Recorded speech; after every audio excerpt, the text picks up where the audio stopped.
We are actually in Bingham, Oklahoma.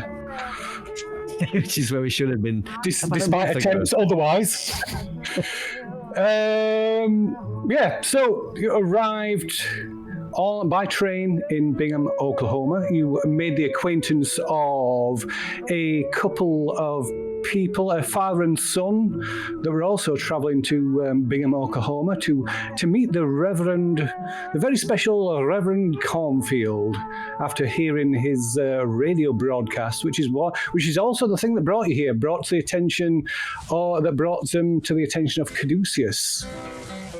So you are here to find out why a local reverend in the Dust Bowl of Oklahoma is preaching the word of Yig. So you met a few people. Let's see, who have we met? I've written this down for once. So you met, of course, the first person you met was Huck Baker, was the station master on the station where you arrived. And he was one of the people that was quite quick to sing the praises of Reverend Cornfield, along with Delbert and Rosemary Adams that run the local hotel. Mortimer and Lloyd Allen, which was the father and son that he met on the train, who were all, very excited that they were to have an audience with the Reverend tomorrow morning. You did, of course, meet the Reverend himself. He paid a visit to the church. Seemed quite a nice man. Very quiet-spoken, very calm, approachable, friendly. Or at least I thought that's what it seemed like. You were just playing yourself, weren't you, Phil? That's what it was. Yes, I am Reverend Cornfield.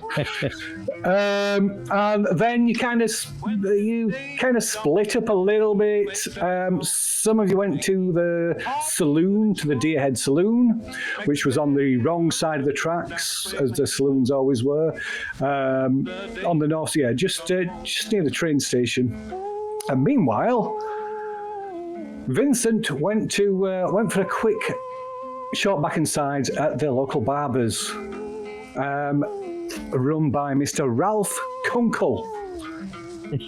And he was also another nice, friendly local, another devotee of the Reverend. There was another member of staff, I believe. He did get to speak to him though, because he was just fast asleep with his trousers open, his belt open, just gut hanging out. But you did get to meet Mr. Kunkel's wife, who stormed into the room, looking around, and then ran over to the window and quickly devoured a fly that was obviously causing hygiene problems or something, and then promptly disappeared back upstairs. As you do. As you do. That's environmentally friendly. You don't want to be using things like such a fly. She grabbed it with her hand. She didn't do it. She didn't do like the whole. No. She did. She went. Yeah, at least. Yeah. It's fine. Still pretty creepy. Good source of protein, no doubt. So meanwhile, the rest of you went to the Deerhead Saloon, where you met the owner of the Deerhead Saloon, which was Maurice Wellstead, that's it. Who was I think he was the first person you came across who, to say wasn't a fan of the Reverend was probably putting it a little bit lightly.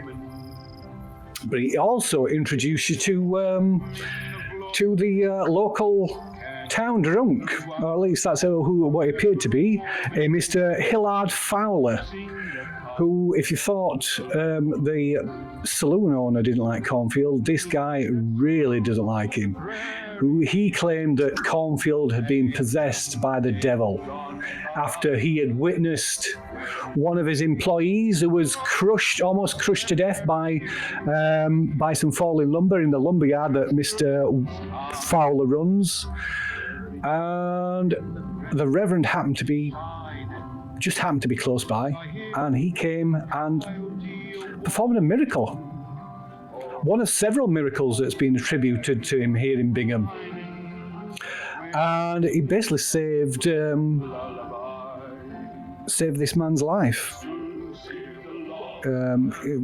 It was like his pelvis was crushed. He was dead. It was a dead man basically.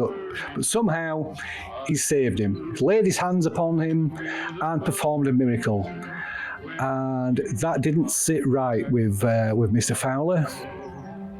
It like I say that. As far as Mr. Fowler's concerned, the Reverend is a servant of the devil. So there was a few other people that you heard about that had received the healing touch of the Reverend. There was the blacksmith's wife who had a lifelong skin condition, really kind of nasty, full body skin condition, some form of eczema or something like that. And the Reverend supposedly laid his healing hands upon her, and she was, supposedly born anew, although according to Hillard Fowler, she looked worse than ever. And ever since that day, the blacksmith and his family that were regulars at the church, the blacksmith has kept himself and his entire family away from the church. There is also, of course, young Peggy Shaw, who was having a troublesome childbirth, and to the point that the child, it was putting her life at risk. There was a risk of her dying during childbirth, and the Reverend again turned up, laid his healing hands upon Peggy Shaw, and saved her life and the life of her unborn baby. But this did not apparently sit well with Peggy Shaw's husband, Graham. Of course, you haven't spoken to Peggy Shaw, you haven't spoken to Graham. This is just hearsay. So what else is hearsay is that although Peggy's baby was saved, no one has ever seen the baby since it was born. So Graham was unhappy about this. So that is where we begin with with all of you sat in the Deerhead Saloon. I believe Mr. Fowler has left. He was leaving just as Vinny arrived, wasn't he? Yeah. Yes. So we find you in the Deerhead Saloon, planning your next move. So the plan being, I've done that joke already. But not on stream. Not on stream. Plan being the operative word. Right. So I hand the floor over to you. We all sat at a table with drinks and stuff. Yes. Yeah. Okay. So this guy has just basically given us all this information. He's basically these are rumours, aren't they? Yeah, but he's quite happily just sat there and gone, oh, and then he did this, and then he did that, and then he did this. Yeah, he's kind of anti Reverend Cornfield, isn't he? Okay. By the sound of it. So I mean, he might be just saying that because he's a bit sore. I don't know. Who knows? But it's not as if we know of any weird shit going on with him in this town, right? This town sounds like a lovely, delightful town for us. As I sit down with my fresh cut and hear you talking about strange people and strange things in the town, I've got something to tell you about.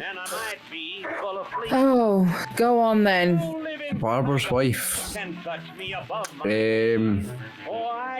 She ate a fly off a window like a lizard or like I don't know. She just went ate a fly. It's the weirdest thing I've ever seen. Pizza fly. Don't be silly. Yeah, she did. Did she say she was hungry? No, she just came in and she looked around the room all weird and then just went. and she just swiped in and ate a fly. It was the weirdest thing I've ever seen. Maybe it was a piece of chocolate that was on the windowsill that she left, or a raisin. I mean, don't know. She ate a fly. She ate a fly, Randy, my friend. I'm not joking. I saw it with my own two eyes. This woman, there was a fly buzzing around the room. She caught it with her hands and she ate it. Do we know if there's any connection between her and the Reverend? Did he mention? Well, if there was, he would probably. Did our drunken friend say anything about the barber's wife? No, he didn't mention the Kunkles, no. Okay. Oh, well, give it 5 minutes. The miracle worker that the Reverend is will probably go and heal her. Poor woman sounds obviously ill of the mind. What were you saying about a baby? He had healed a baby, but no one's ever seen the baby. Oh, apparently, this Reverend is a worker of miracles, it seems. Anyone that has a problem in this town, he lays his miracle working hands upon them, and all is well. He's saved a baby's life. He saved a man from dying when logs fell on him. He's Sounds like a terrible person. After all that we've seen, unfortunately, we What know. have we seen? No, in our other I know what adventures. Obviously, there is something afoot here, and were we not sent to investigate anything strange like this? No, we were. But we were sent by Caduceus. Well, we know we can't trust them. We can't trust anyone. But there was obviously, these things, as much as the Lord guides us, we know that these miracles have been heard of in history and things like that, but not all in one town and all in one go and quite like this. Maybe we should speak to these people ourselves? I mean, if we do that, we're going to have to be very careful because it seems like there's quite a few people that hold the Reverend in high regard. Quite a few people don't like him either, which is interesting. Most of them seem to drink here.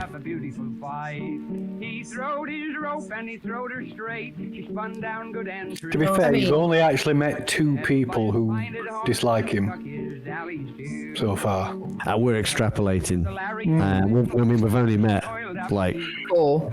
So it's 12, like 50-50. 12 people that do like him.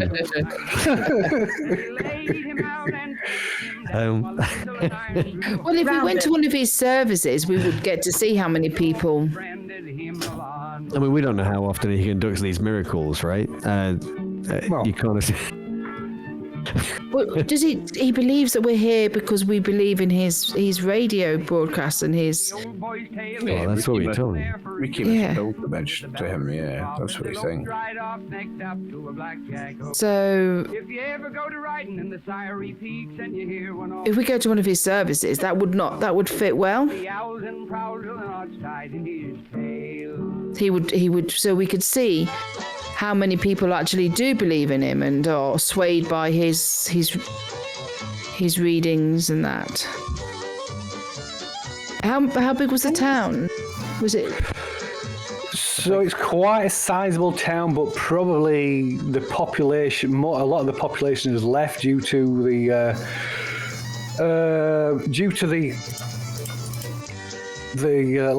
conditions, like I said. So due to over farming, overgrazing, and several years of drought, of like constant drought. The whole place is the topsoil is like it's kind of destroyed the land, and it's just they all state from, in fact, a big swathe from like north states. From Oklahoma and a little way south, to a considerable way north, are just like this huge dust bowl across the center of America. Where, so most of the population that were, they'll be farmers and things, and a lot of them have headed west. So there's a lot of abandoned businesses and other properties in the town. but population-wise, it was maybe a few thousand originally. I might ask the bartender how many people approximately reside in the town now. Okay. I'll just go up to the bar and ask him. Excuse me, sir. Or Graham. Maurice.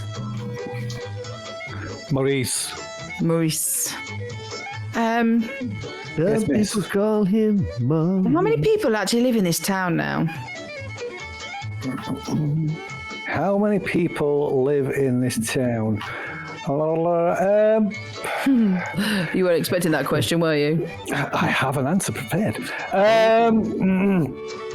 Says I don't know, miss. I don't know if I don't know the exact numbers, but a good 50%, I would say, a good half or more of the people have left dribs and drabs over the past few years. I wouldn't say there'd be more. I would say there'd be less than 1,000 people here left here in Bingham. And how many would you say follow the Reverend? Now that I can't say, I would. The church always had a healthy congregation. It was always every Sunday and every day there was a sermon. It was the pews were always full. I imagine that's still the case, although I know myself. I was never a churchgoer. I think I've already mentioned that fact. But even those who used to be regular attendees, like for instance the blacksmith and his family, they no longer attend. They hold private services in the privacy of their own homes. Interesting. But as I say, Exactly. These private services, are they with the Reverend? Does the Reverend visit them at home, or? Oh no, sir, no. These are held in private by the people with whom the Reverend has fallen out of favor. Oh. As I say, such people as the blacksmith. So some might call them dissidents. And he kind of chuckles. I count myself amongst neither number, as I have already said, although I'm no friend of the church. And they, since the Reverend's rebirth, they are even less inclined to be friends of mine. Interesting. Thank you, sir. So will you folks be just taking up space, or? I'll order another round of whatever everybody had. Very well. He They call out every man. I throw my saddle on my old cow horse. right. You get whiskey. It's definitely not Irish whiskey. So yeah, he brings over some drinks, and then goes back to minding his own business behind the bar, not listening to your conversations at all. No? I mean, there's nobody else in the bar, so. Right. I mean, he might be listening by default then, right? But... Yeah.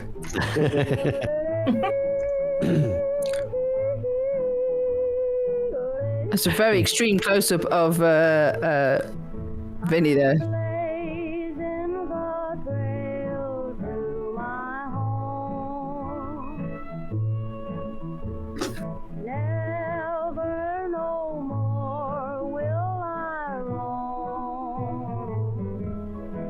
I can hear you in Discord. I don't think it's coming. I don't think it's coming through on stream though.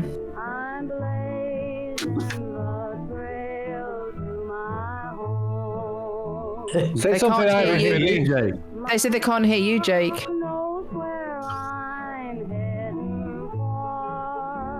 Don't want to hear me. I'm trying to quietly eat sweets.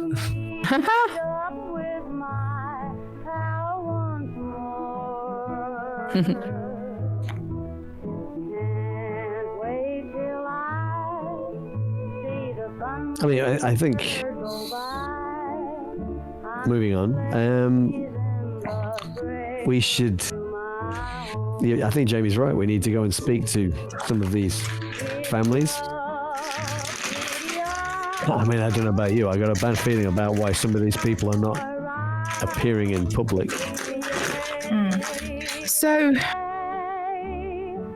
it's really strange though. He seems to have had this thing where he lays his hand and heals, but then the evidence of this laying his hands and healing is hidden.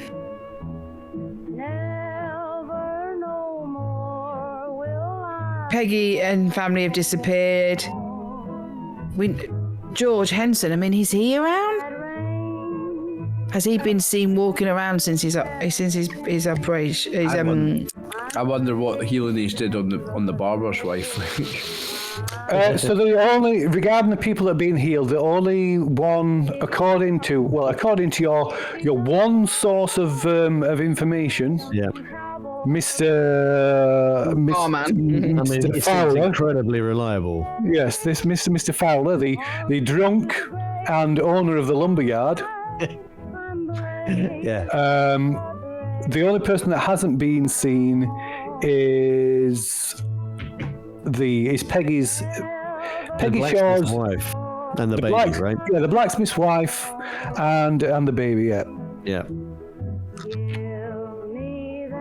Now, Although Mr. Fowler did say that she looks worse than ever, which does imply that she has been seen.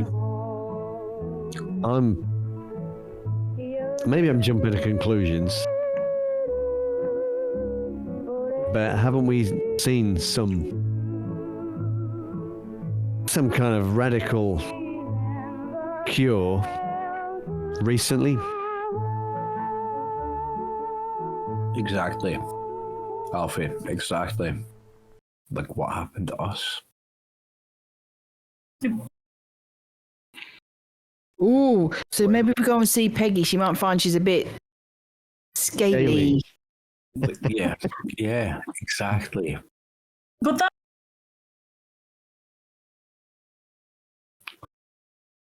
I don't feel like eating flies. No, but I Not think- yet. I mean, we don't know if we don't know anything about the barber's wife. We don't know if she's had some kind of treatment from the She could just be back. healing hands of Reverend Cornfield, she but could have she had could just be some- nuts.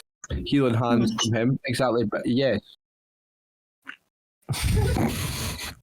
She could just be batshit, though. That's the thing. It could be coincidental that she's batshit. but I mean, I'm going to ask Maurice. Maurice? But the eating a fly is too coincidental. yeah, it does make sense. Yes, miss. As being new to this delightful town and having these conversations with herself, a little unnerved would be say the least. But we've actually witnessed something ourselves. The barber's wife. Is she sound of mine? Mrs. Crunkle. Do you know her? Well, I know of Mrs. Crunkle, yes. And Well, what is it? I don't. I'm afraid the Crunkles are amongst the Reverend's faithful, so I have to attend to my own barbering needs. That doesn't surprise me that Oh. Crunkles are part of his flock, actually. so you've not heard any gossip of such about his Now, dear miss, wife? I hear gossip all the time. Was there, And being a lady of I can't think what I'd be, but I do like to listened to a bit of gossip, and we're thinking of moving to the area, and it's a little bit disconcerting. I was just wondering, the lady was seen to lick and eat a fly. Is that normal? Have you heard anything along those lines? I don't know, miss. Is that normal from where you come from? No, it's not. I mean, is it normal for her to do that? It's obviously most discombobulating for ourselves. I am not aware of the details of Mrs. Kunkel's eating habits, miss. But I would say that is not normal. No, I would say that that would be a reasonable assumption. Would you not? Oh, no, I definitely think that. I meant, was it normal for her behaviour? Some people might be partial to a fly or an insect or a spider, just because we as people choose not to eat them. In many countries around the world, they eat our city different folks don't eat foods, flies, but maybe crocuses, grasshoppers. Well, it seems to me then, miss, that you may be asking the wrong person these questions. I was just wondering if you'd heard anything, whether she was sound of mind. The fly thing's irrelevant. That might have been, just an odd thing. But I was just wondering if she'd had any healing hands upon her. Now that is a question. That is a question, is it not? I can't rightly say, to be honest. There are, as I say, there are many people in the Reverend's congregation. I'm going to tip this guy really good on the next round of drinks, because I feel like this guy knows something. I've got another round of drinks in for everybody, and him. Tip really I'll well. excuse myself, yeah. So, tell me about the Reverend's flock. Are they all weird? Are they all strange, every one of them? So now, sir, you misunderstand me. I don't. I used to count some of these people amongst my friends, amongst my regular customers. They are not. They're not strange. They have been perhaps led astray or beguiled by the words of the Reverend. But then I am not. I am no God-fearing man. I am no follower of the Reverend. So my word is perhaps not the best. I am a God-fearing man. This will bring. And that is your choice, sir. That is your choice, is it not? I don't know. I was brought up in a Catholic family. I would kind of get my butt whooped if I didn't. But yeah, but if you don't know, if you do not know this, then how is it that you expect me to know this? I just want. Do you not have free will, sir?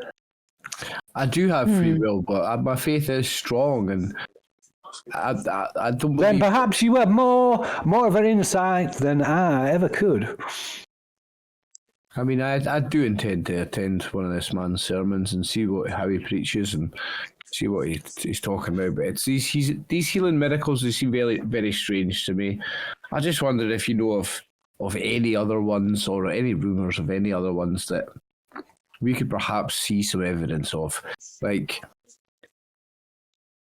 someone who's out the back of town that people don't normally see, but if you told us the right time to look, we might see them, and we might just get to see some of the effects of this guy's healing. Well, I am only aware of the same stories that old Hillard told yourselves, you and your friends.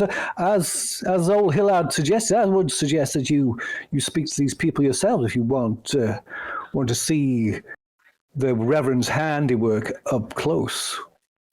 Yeah, could you show me on this map where certain people live? Like the man whose legs was crushed and walked again, and the lady with the skin condition. Could you maybe put little X's on this little map here? So he points out, the blacksmith's workshop, which is number 13 on the map, I believe. Yeah, that's already worked. That's up here. The Shaw residence, which is already, I believe, Mr. Fowler marked that on your map. That's here. And he tells you that he doesn't actually know where. What's the guy's name? The lumber worker, George Henson. Yeah, George Henson. Yeah, so George, he doesn't actually know where George Henson lives. Says, I don't know where every last single person in this here town lives. So I would suggest you try the lumberyard during working hours. That is where he works. So that's where you will find him during the day. Well, yeah, thank you kindly, sir. And I'll get another round and tip him again very handsomely. It's most generous, most kind. You come back here anytime you like. It's a nice little bar you've got here. I hope when I do come back next time you've got a better whiskey in though, come on. Surely. Put those tips aside, get yourself a nice bottle of whiskey and then I'll enjoy it next time I come round with my friends. Right, it just kind of smiles. I'll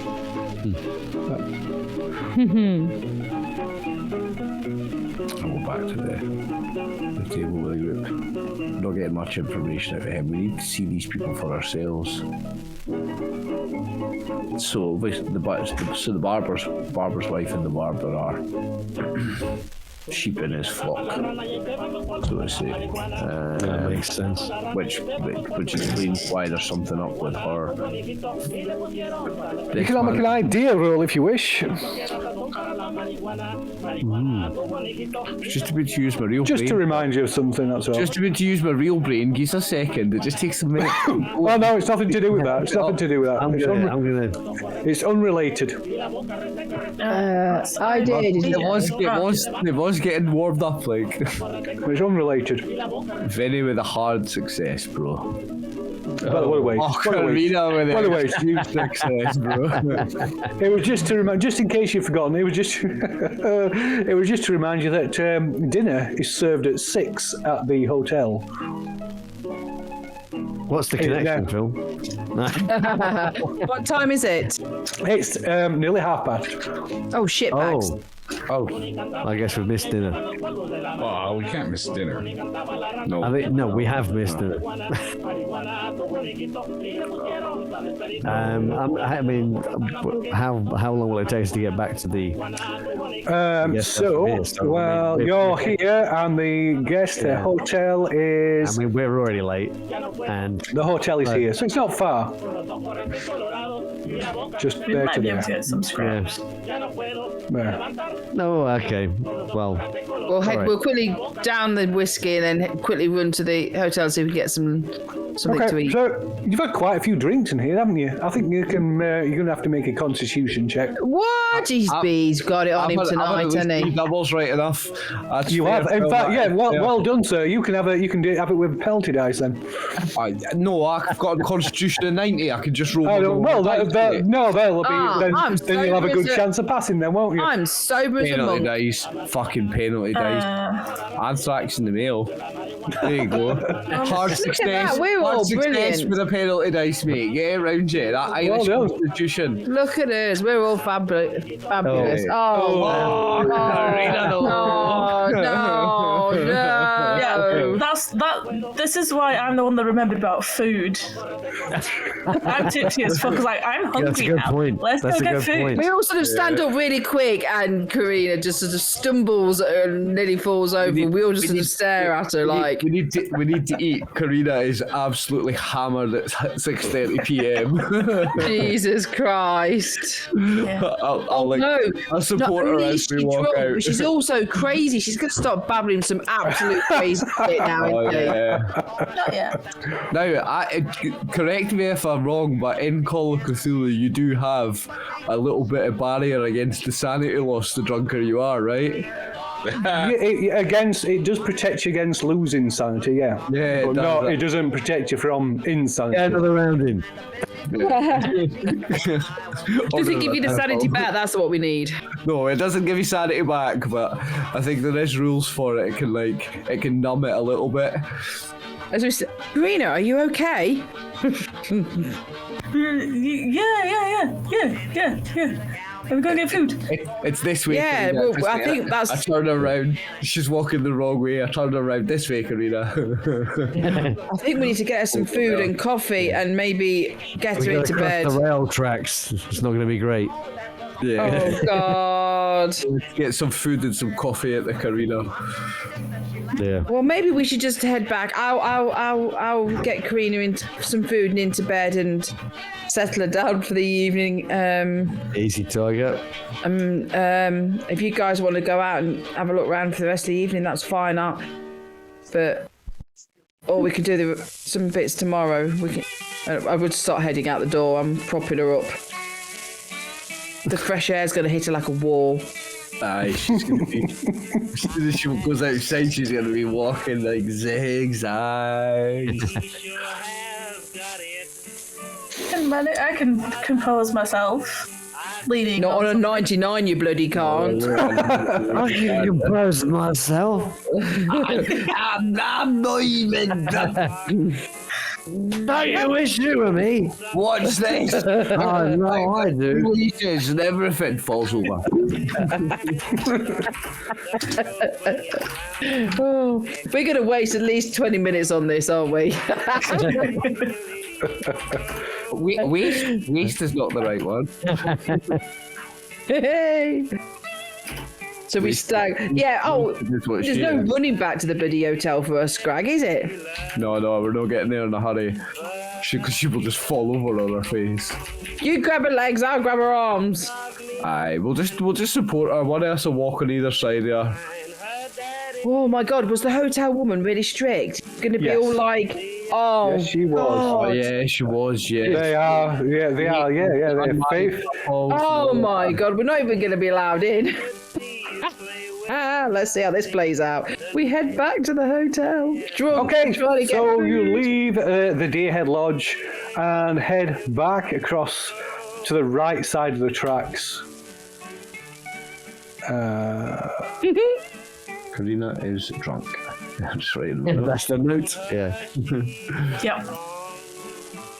And there was nothing to it. Ooh. Okay. Definitely nothing to do with the double whiskies I ordered for everybody. I could, but Twice. he wouldn't do it. 2 or 3 times, yeah. We was out. So, let me see. So, one or more of you may have just received a small note. He stopped, but he wouldn't do it.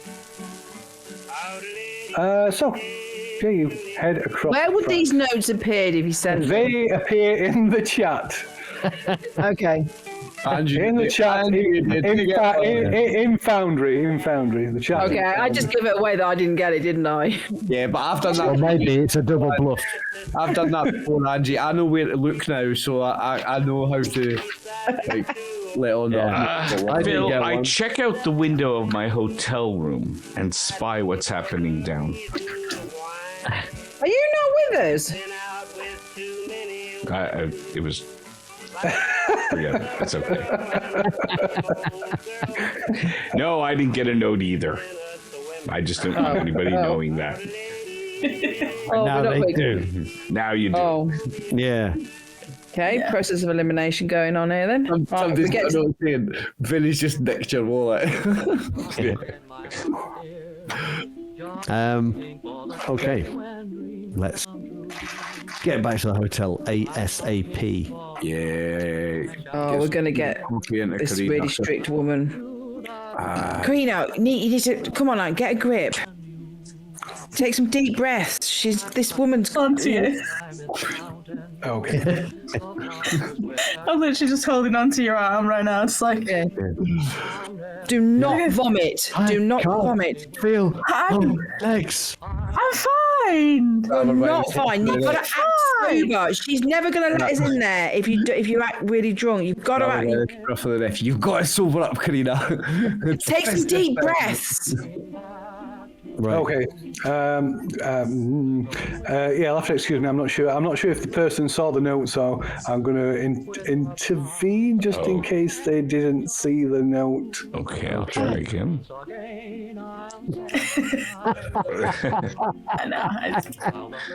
Wait.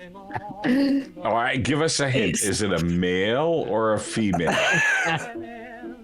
As we're walking out and across, you've told me to get a grip. I've grabbed hold of you. You're all telling me to compose myself. I turn to look. The way we're supposed to be going across the track, and there's a slight moment where I seem to sober up and like focus across the way, and then I start trying to make my way across. I let go and start trying to make my way across the tracks towards the station. Station, which is not where we're going, I take it. It's kind of go past the station, but it's very clear that I'm heading towards the building, not past it. No. Where are you going? Whoa, Drunky, come back here. Drunky. It's okay. Call her Drunky. Get back here. Don't make me do an opposed strength It's okay. test. It's okay. Bobby's there. I'm just gonna go say hi. Who's I need Bobby? to see what he's doing. You here. are deliriously drunk, woman. We need to get you back to the hotel. Come on. And I'll grab her and turn her around. Do not How let her wander dare you? around No. unescorted. I'm like squirming and just like trying to get off and trying to be proper, but There's nobody there. It's Bobby. He's gone into. He's just gone into the station. That's why you can't see him. He was just there. Okay, well, let's get back, and then I'll come back out and fetch him and bring him over to the hotel. You don't know, Bobby. Well, while we're walking Bobby to the doesn't hotel, know you. you can tell me what Bobby looks like. Bobby, he looks like you just went in there. You can go see him. It's like literally when I walk past it. I'm just gonna go and say hi. Is he a friend of yours, Karina? Yeah. Yes. Who do you know out here? It's just in there. Let's go have a look. Who do you know out here in Bingham, Oklahoma? We're never going to get any food. Let's But I don't know why he's out all the way out here. I don't imagine he would have followed me to this country. This country. Who is Bobby? What other countries have you been in? Karina's originally from London, so England. All right. There are other countries? Oh yes, of course. I've hunted in many of them. Yeah, you've killed a lot of animals in other. I fell in power. Karina. I'm gonna start winding up a slap in a minute. I'll be. Alfie's like, look, she's still a friend, maybe. No, she's absolutely drunk, man. Get your shit together, woman. We've got a job to do. Well, food to eat. And food to eat first. I've not had a decent meal. But she's. I mean, It's not flies. Do you think she's gonna serve flies? I don't know. I don't like flies. Have you been here before? No? Have you? mad Did with- he serve flies? She's mad with the drink. We need to get her some coffee and some food. ASAP. Guys, come on, help me force Get her off the track. Shit! She actually on the track. No. Okay. Because I would be tackling her if she was actually on the track and there's a train coming. Like, No, there's a train coming into the station. I will do it. Ah. And what, she's standing at a platform or what? Well, she's wandering off towards the train station. No, she's not. I'm grabbing her.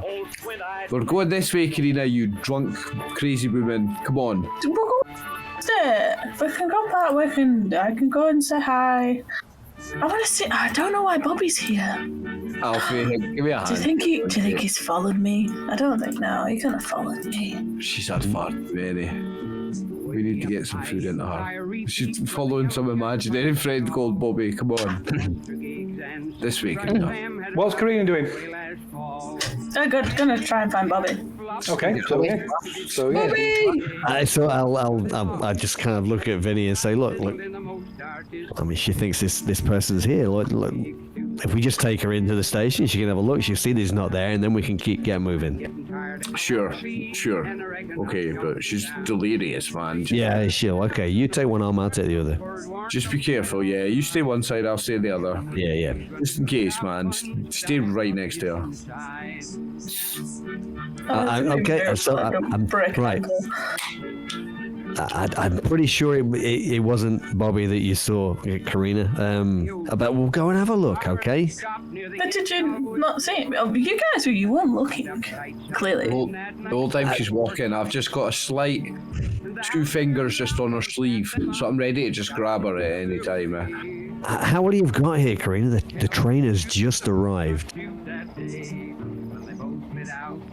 I mean, So maybe he's gone to the station because he's about to board To catch a train. that's just turned up. the trains come and go all the time. We didn't catch the last one that So arrived. if you're not quick, you might miss him. Yeah, we better. Oh, Okay. Let's go. I don't want to know why he's been here. It's so very strange. Come on. All right.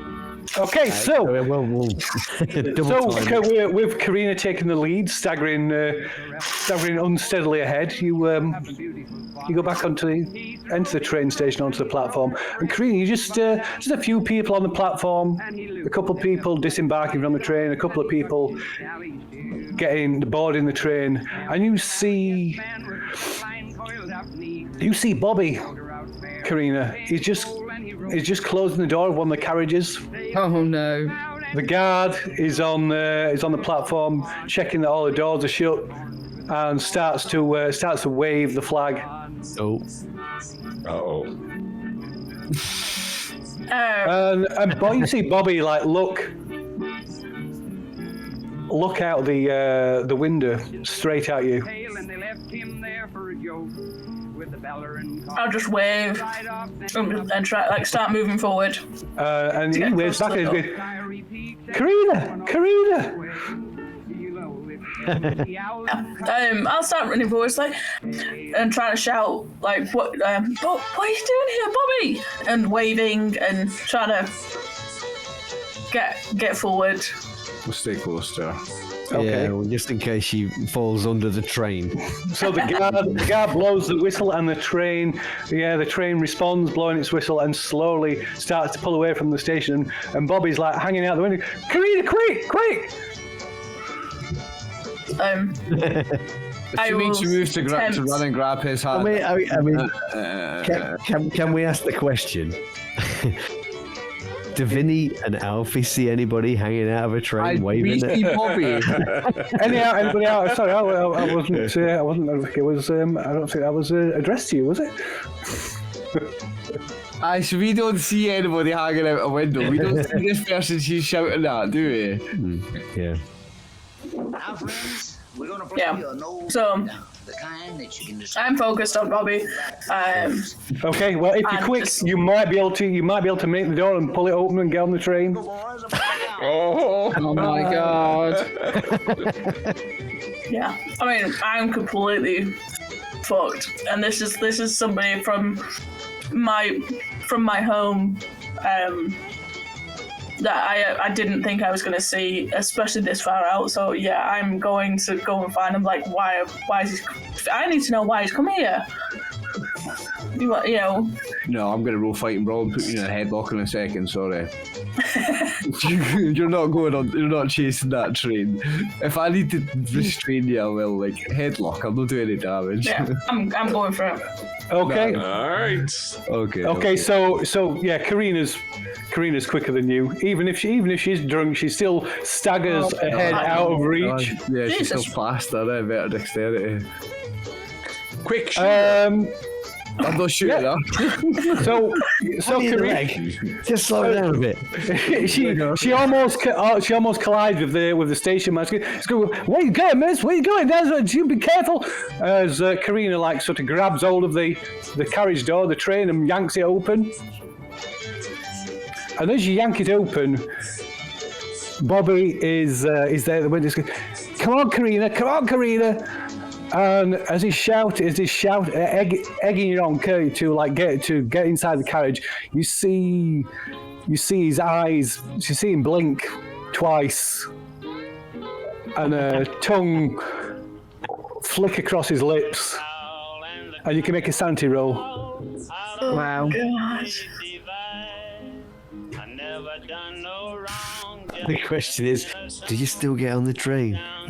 Yeah. I think. Oh, nice. I think it'd be one of them seeing that. It'd be more the effect of shock. Just It's kind of slowing down as the train pulls away. You kind of letting go and slowing down, just like in shock, like just pure confusion.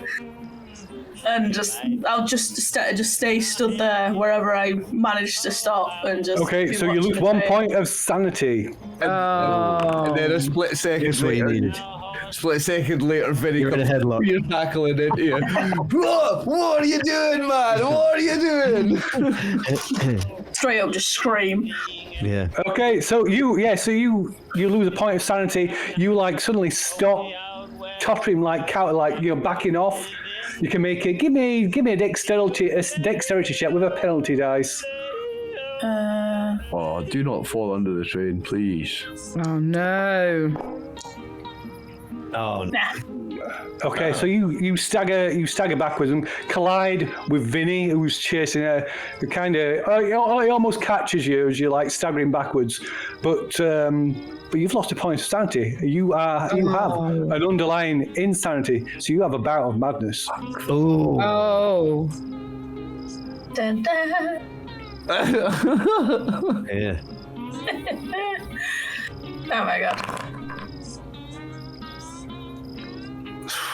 So did you say that Karina screams? No. No, the Tony said. Oh. No, because it was just because all he said he was gonna tackle me. No, if you just actually like caught me, I probably wouldn't scream as much. No. If it was full on tackling, yeah. No, I just wondered if you were screaming because of the sanity loss. That was what I was wondering. Not like a Does that mean tackle, that you're seeing something on the just train? like a running and grabbing restraint. Okay, so you kind of collide with Vinny. You kind of collide with Karina as she kind of like staggers back away from the train, and suddenly as you catch her, she kind of blinks and just reaches to a clutch purse or handbag or whatever it is she carries a makeup in, and she just like removes a makeup kit and just starts just calmly reapplying a full set of makeup. So you feel, Karina, you feel incredibly relaxed, as if like it's such a sense of peace. Just there's obviously nothing wrong here. Everything's fine. You just feel like I say, you just feel incredibly relaxed. You just want to sit back, relax. Maybe apply, do something that you enjoy doing. Like maybe you don't smoke a cigar, so maybe like applying, redoing your face, applying your makeup, so making yourself beautiful, and reading a book. But so Karina just sits down on the platform and right at the edge of the platform, and just with a mirror, just sat doing her makeup. This kind of serene look on her face. And the station master goes, "You all right, miss? You all right? What's going on here? Jesus, you can smell the booze on her breath. What's going on?" That about says it all. I just look at Alfie and go, Yeah, I kind of figured that Alfie may have carried on running a few steps, trying to look into the train door as it was pulling away, but it's too quick for him, I think. You just Yeah, you just see this guy in one of the compartments, kind of like his face pressed against the window, like looking, really concerned look on his face. Okay, so I just gotta stand there and watch this train recede into the distance. Probably out of breath. I'm just like, what the hell just happened? I don't know. Karina seemed to think that she saw somebody on the train that she knew. But it seems so irrational. Karina's had too much to drink. Let's get her back to the hotel. Let's get her either fed, and if we can't get him any food, get him into bed. One missed meal's not going to kill her. Nah, this. Tricking herself onto a train, however, will. So let's just get back to the hotel. So what's going on here, folks? Do I need to call him sheriff? No, we're so sorry. Bit too many to drink. No, she thought that she recognised somebody on the train. That was all. No problem here. She's going to get herself killed fooling around like that on the side of the platform. We apologise. It was just an impromptu action. No worries. You just hear her starting to hum as she's like neatening up her hair a little bit. It's been a very long trip. I'm going to take out, I don't know, what would be an appropriate couple of dollars or something and kind of press them into the guy. Well, I say I don't know what's appropriate. $1. I don't know. $1 or $2, yeah. Why not? And I kind of just say nothing to see here.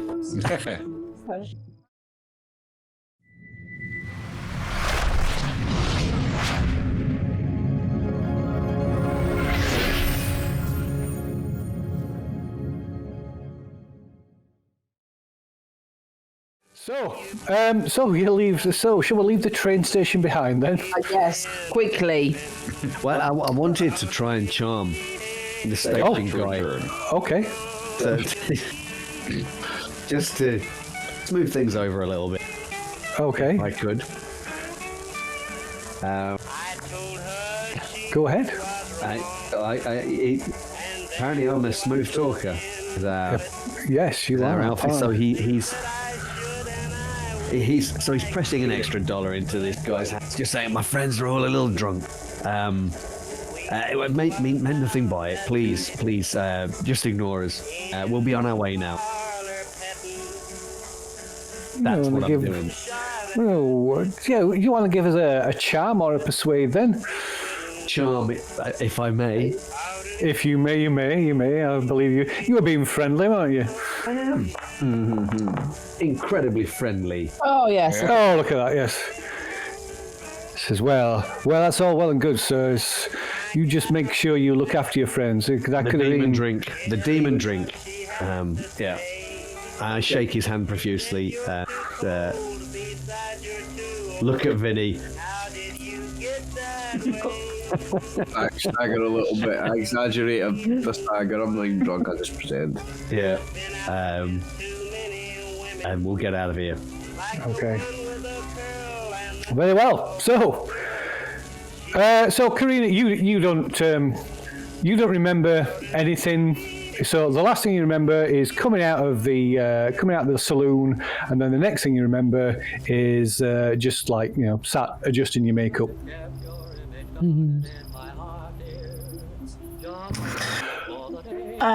So I'll just look up, stand up, and brush myself down a little bit. I imagine I'm still a bit wobbly and just like. Oh yes, yeah, very, very, very drunk. You're never going to get any food. Where are we going?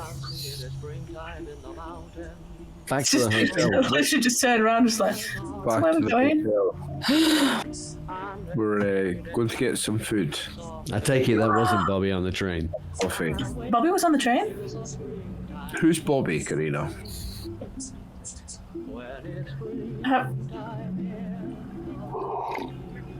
Who do you think Bobby is? I don't know a Bobby. You the one that knows Bobby. You were chasing Bobby. Why are you bringing up Bobby? Who's Bobby? You brought up Bobby. I did. You did. Okay. You were talking about Bobby when you were drunk. Who's Bobby? Is that your friend from back home? Well, yeah, he's so you could say that, yes. Oh, right, okay, that kind of friend from back home. I get it. Nah, you were seeing things. You were delirious when you were drunk, and you thought you saw your friend Bobby. No, I did.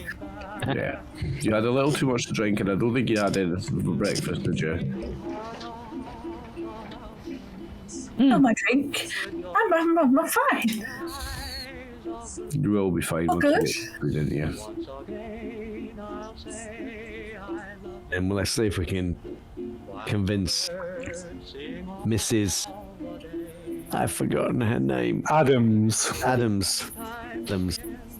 Okay, so you can make a group luck roll, I think. The person with the lowest luck can make a luck roll. Mine's 87. 83. 90. That's ridiculously high luck. You need to do something about that. Bloody No, hell. we've done something about that already. Lowest to 83. Jesus, What's the Randall's look? And they got Oh, to- I'm at 82, so. Hey, you're the lowest. No, mate. Well done. Seriously? Yeah, you're the Hard to lowest believe rate, that. dude. You people Well, gather around. Nice. I can't believe you made that. Isn't that lucky? Yeah, isn't that lucky? So, as you're approaching the Bingham Hotel, you spy Delbert sort of stood just round the side, just off the porch, Quick smoking a cigarette. Yeah, having a shifty cigarette, and you can see he's got a like a looks like it might be a bottle of beer, and he sees you coming, and suddenly like straightens up, like tense up, says, "Oh God, I thought you were Rosemary." No, but I suspect one day you're going to make some very humorous anecdotes about office work life.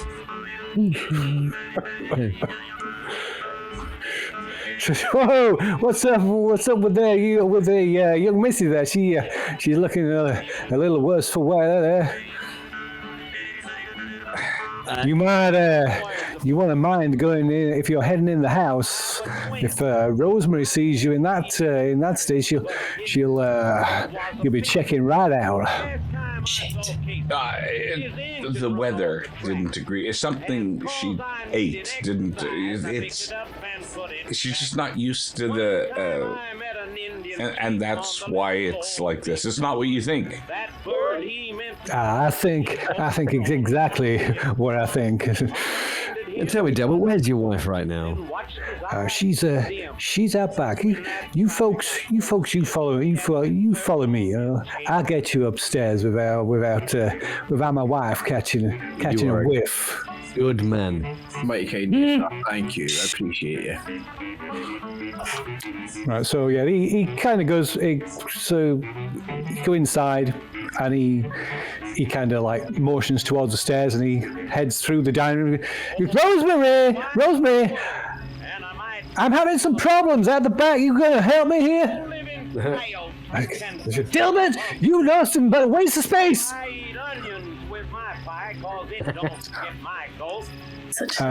Yeah, and you're able to get upstairs. But yeah, it's pretty clear that you can see there's the remains of dinner plates, like for the evening meal on a few dinner plates are set out. There's only a few places that have been set, which presume must have been Mortimer and his son. And maybe the Adams if they sat and ate with them. Yeah. So it looks like you've missed the evening meal. Yeah. Damn it, indeed. I'm hungry. Like, Leave it to me. I'm gonna head back downstairs. I'm going to shove the Corrido upstairs, but I will Just come like down for hide some and seek. nosh. Okay. So what? I get to the desk and I'll go ding on the bell. Right.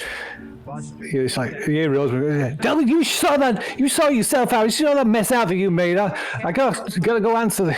Oh God! And she huffing and puffing, and she appears. So, Mr. Monroe, how may I be of help, Miss sir? Adams, you are looking lovely this evening. I must confess, my friends and I, we did miss our evening meal this evening. We were visiting with Reverend Cornfield, and he delayed us a little bit longer than we would have liked. And I was wondering if perhaps you might be able to make a plate of sandwiches for my friends and I. Oh, I think you can make another charm roll, can you? I will let you have a bonus dice as well with bringing Mr. Cornfield into it. And the tuba! Wow! Oh yeah, because charming apparently. Wow! But not that fucking charming. Oh, he is. He's all right. Yeah. Yeah. Very good. Nice. Yeah. This is now Mr. Monroe. Now, Mr. Monroe, we've talked like that. You'll be having problems with Dilbert. And Delbert he's a good man. Well, you're the first person to say that. That's for sure. I'm a good my judge mom of and Pa certainly didn't. Well, I like to think I'm a good judge of character, Mrs. Adams. Well, You and Delbert are fine people indeed. He's a good man. You're lucky to have him. well, since you've been in the company of the Reverend, and it just so happens I haven't disposed of your share of the evening meal, so I think I can see my way clear to warm it up and set some places at the table, but that's just this once, man. It's as I told you when you arrived. It's evening meal is at 6 sharp. Of course, I do apologise. It was only because we were in an audience with the wonderful Reverend Cornfield, of course, that we couldn't tear ourselves away. What a man! Indeed, that I can quite understand. I can quite understand, Mr. Monroe. So yes, you tell your companions. I shall set some places for you all. Very kind of you. Make way back upstairs. Okay. Serena's not coming down for bloody food. No. Leap off. So shall we say that you pass a relatively peaceful evening in the hotel? Maybe exchange a few pleasantries and even an evening coffee with the Adamses and. My intention is to get her to treat Delbert better. Oh wow, that's a mission, is it? That's your mission. If you can pity on this guy. I have.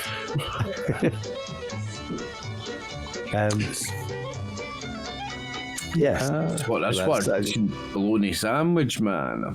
Can't get no decent food around here. Breakdown. The kind that you can just roll up the rug. Move. There's some flies on the window. Oh. There it is. Let's go, boy. Oh man. I mean, they've been dead a while. Oh. Oh, I hope you're not saying that in front of Mrs. Adams. Oh. I hope you're not daring to say that in front of Mrs. Adams, dear me. No, I'm a gentleman.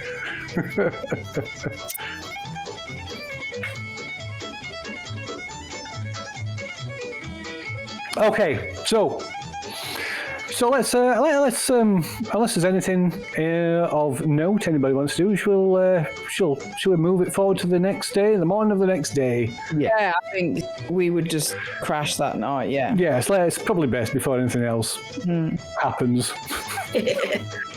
Yeah. Okay, so it should be Saturday the 4th. Come on, move on, calendar. Saturday 4th, what we're in March? April. April. Yeah. April. Saturday the 4th of April. Let's cut that down a bit. So, you wake, rise early in time for breakfast. So, Karina, you can give us a constitution roll. See how bad that hangover is. Oh God. Pretty bad. Oh! Oh my lord. So I think you can have a penalty dice on any kind of mental kind of checks. There is something that requires any kind of level of concentration. Yeah, fair. At least for the first half of the day, anyway. Oofed. So yeah, you take breakfast. Some more than others. Before heading out for the day. So yeah, you get to speak to. I keep forgetting his name. What's his name? To Mortimer and his son Lloyd, and they're clearly excited this morning because this morning is when they will be having their private meeting with the Reverend Cornfield. We need to go to that now. It's private. No, we were invited. We got invited. Oh, sorry. Yeah, okay. Yeah, we'd have to see what he comes up with and what he says. Well, we spoke to the guy last night. Yeah, we want to hear his sermons. Yeah, but he's going to be saying stuff. No, I think we would definitely, yes. So the Adams are also there getting ready to attend the service this morning, the Reverend service morning. He holds services usually on every Saturday and Sunday. Sometimes there's evening services during the week as well. Wow. Picture that works on the Yeah, weekends. but we've got a morning service, and Yeah. So yeah, Mortimer and his son, they wolf down the breakfast, eager to get to their meeting with the Reverend before the morning sermon.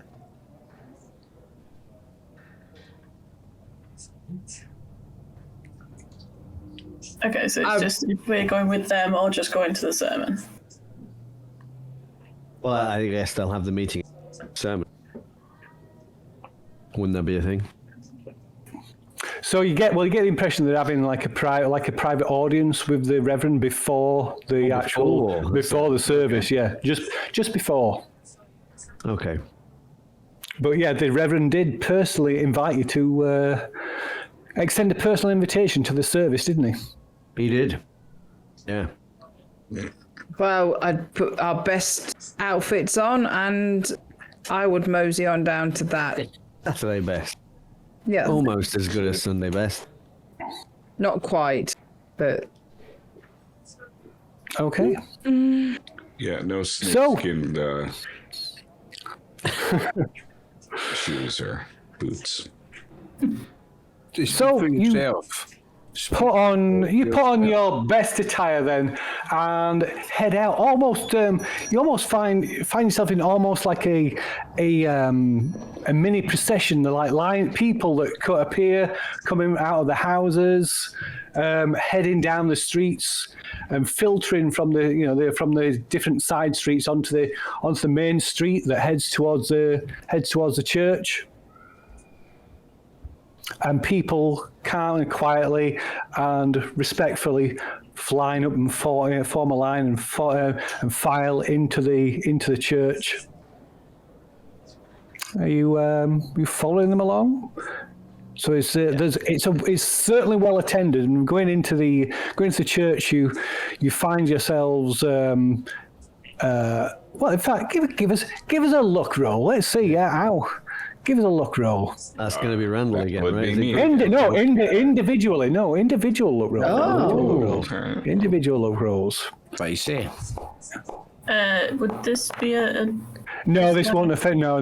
This won't be affected by your thing. Oh, she might be hungover, Wow. but It's- she's knowing She's us. incredibly lucky. Other people. But yeah, so Other people have to make the luck roll to not sit next to Karina because that breath. Yeah. So yeah, it's really really fun. But you managed to take the last the last few places on the pews at the back of the church. But there's that many people in. There's only standing room only. And people, quite a few people, end up standing at the back. I'm going to off offer to my the side. seat up too. Oh, very good. Yeah, a gentlemanly way. I'm going to offer my seat up for somebody, and I'll stand at the back. Very good. Yeah, Very good. So. Well, quite thank you for giving me your seat. That's very kind. I always surrender my seat for my elders.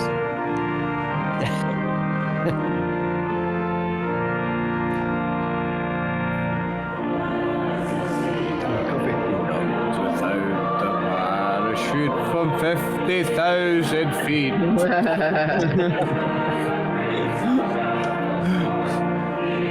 Now, are they Are you singing joining in? Are they singing Christian? They're singing the hymn of the Republic. Oh. So they are, your fellow parishioners, your fellow attendees. They give you, make sure you've got a hymn sheet with the words on. Thrust them into your hands, and they're visibly encouraging you to sing along. Yeah. I'll do the same thing that Karina will do the same thing that I actually used to do, just say certain words and just yeah. You stand there going. And every now and again, just like one eye, just moving it a little bit further away and closer, just like, yeah. I don't actually know the hymn, so I don't actually know the words, but. When you mumble your way through all the verses until you get to the chorus. And then glory, glory, hallelujah. Yeah. That kind of thing. Yeah. Just wince every now and again. Everybody, glory, glory, hallelujah. Yeah, this is when we figure out how much latency there is for everyone.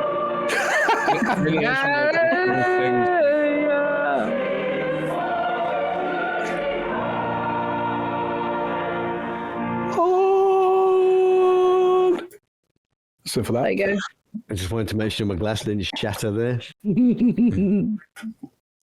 Okay, so with the cessation of the opening hymn, the Reverend, everybody sits back in their seats, and silence fills the church as the Reverend takes his place, steps up onto the pulpit behind the lectern.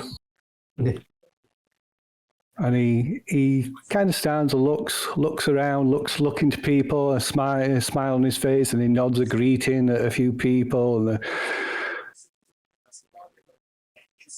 and then he sort of straightens himself up, straightens his clerical robes. Before we begin, I would like to welcome those who are new to our congregation, those that have heard the word across the airwaves and have answered the call. Please, don't be shy now. You stand up. Stand up, people, stand up. And Mortimer and his son Alan stand up. Are any of you standing up? Oh yeah, I'm already standing up. Yeah, as soon as he said it, we're up. In the back. And he stands. Okay. How about? No, Karina's sitting down. Else. I will stand up. But I Don't think stand up too fast, Karina. Just don't stand up too fast. You'll be all right. Sorry, what was Randall saying? Yeah, no, but do I notice anybody else standing up other than our group and the people that we met on the train? So there are, so Mortimer and his son, and there are a couple of a few others. Yeah, there are a few others that stand up as well. So as you all stand up, the Reverend starts to clap, and the rest of the congregation clap and raising their hands. Hallelujah! Amen! Hallelujah! Hallelujah. This kind of echoes around the interior of the church for a while. The Reverend smiles and kind of raises his hand and motions everybody to be quiet and to return to their seats. And he waits patiently while the crowd settles. And then again, he straightens himself up. Ladies and gentlemen, brothers and sisters in faith, let us gather in the house of the Lord here today to delve into the sacred wisdom of our ancestors, to unravel the mysteries of creation as written in the Holy Scriptures. Today, we shall journey back to the beginning, to the very dawn of humanity, to the Garden of Eden itself. In the book of Genesis, we encounter the tale of Adam and Eve, the first man and woman placed by the hand of the Almighty in the lush paradise of Eden. It is a story often interpreted as one of disobedience, of temptation, and of the fall from grace. But let us pause and ponder. Could there be another interpretation? One that speaks to us of liberation and enlightenment. As we contemplate the role of the serpent in this narrative, let us not hastily cast it as the embodiment of evil, but rather let us consider the possibility that it may represent a divine messenger, a harbinger of truth and enlightenment. For did not the serpent beckon Eve to partake of the fruit from the tree of knowledge, promising that their eyes would be opened? And there's a amen! Yay!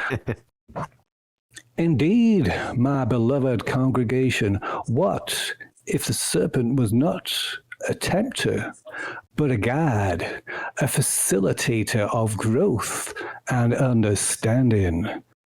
What if the forbidden fruit symbolized not sin, brothers and sisters, but the pursuit of knowledge, the thirst for wisdom that drives humanity forward?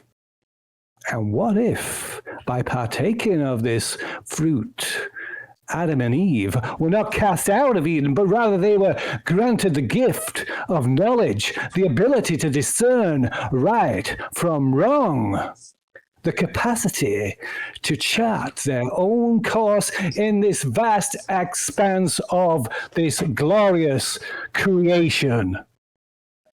Just as children must one day leave the safety of their parents' home to explore the wider world, so too did Adam and Eve venture beyond the confines of Eden, equipped with the knowledge bestowed upon them by the divine. And though their journey was fraught with trials and tribulations, they carried with them the spark of enlightenment, the guiding light of wisdom that would illuminate their path. So let us not mourn the loss of Eden, but let us celebrate the courage of Adam and Eve, the pioneers of humanity, who dared to seek knowledge and truth, who dared to embrace the uncertainties of the unknown. And let us remember that the serpent, in its wisdom, guided them towards enlightenment, towards a deeper understanding of themselves and their place in this grand tapestry of creation. And as we depart from this sanctuary, may we carry with us the spirit of Adam and Eve, the spirit of curiosity and exploration, the spirit of seeking and striving. And may we continue to journey forth, guided by the light of divine wisdom, ever mindful of the boundless possibilities that await us beyond the borders of Eden. Amen, my brothers and sisters. Amen. And there is a chorus of amens and hallelujahs, hands raised to the ceiling, praising the Father. And the service ends with another rousing hymn or two before people slowly filter from the church. The Reverend standing at the door, greeting and shaking hands and passing on well wishes to the congregation as they leave. Mm-hmm. I'm going to turn to the random person next to me and say, wow, it feels so much like the Reverend has offered me that apple with that knowledge that he has imparted upon me, the fruit of the wisdom of the real story of the Garden of Eden. The lady that you turn to, she places both her hands on your shoulder, looks you in the face. Amen to that, brother. The Reverend has opened your eyes. Yes, the scales have dropped from your eyes. You will be reborn in the light of his wisdom. And how is it that we could serve the Reverend more? I mean, it's one thing to come and listen to his servants, but now that we have that knowledge, don't we have a responsibility to act on it? Don't we have a responsibility to do something with this knowledge? It almost, I feel like I'm already part of something so much more greater than just what I have learned today in this church. You could do nothing more, brother, than spread the word, spread the good word. And they kind of grasp your hand and smile and depart. I will spread it like molasses on bread. Okay, so what are you doing? You're like just filtering out with the rest of people? Are you doing anything else? Or Finish silently uttering the Lord's Prayer under his breath. Alfie's going to hang back as people are leaving. okay. Yeah, I might hang back, but like sit with my head down as if in prayer, kind of like listening to what the conversations are be around me and stuff like that. I'm having a look around the church as well. Just is there any iconography that's different from what you see in normal churches? There's nothing different to what you saw last time you were here. Yeah. There wasn't. Yeah, I think we looked before, didn't? Yeah. Yeah. The only The sound of this guy is still thinking it's following Christianity, right? Mm-hmm. But he's just putting a twist on it, making the snake the good guy in the Eden story. Yeah, I think the only weird thing was his Bible. There was extra bits in it. But he took that with him, didn't he? So we didn't get a look at that. Yeah, when we were here last time. Unless it's still on the pulpit now. It's on the pulpit now. Yeah, this big. You can see it's like look, it's just full of like little like bookmarks sticking out of it, and you can see like pages. Not necessarily odd. Just like pages of maybe notes for his sermons and things like wedged in between it. But yeah, it's like it's full. It's like jammed with like little bookmarks and extra sheets of paper and. Yeah, he's picking and choosing bits and preaching a certain brand of Christianity, a strange new one. Where the snake is the good guy. No Jesus or Mary. What a unique approach. It's a very interesting twist on the story. It was the kids' pictures that was also weird, wasn't it? Yes. Yeah. So there was pictures in the back corner of the church, a little bit where obviously the kids all sit and draw, colouring these kind of like lithographed printings. Oh yeah. And there was one of let's see, I'll find it again. I'll tell you exactly what they were. Church. There we go.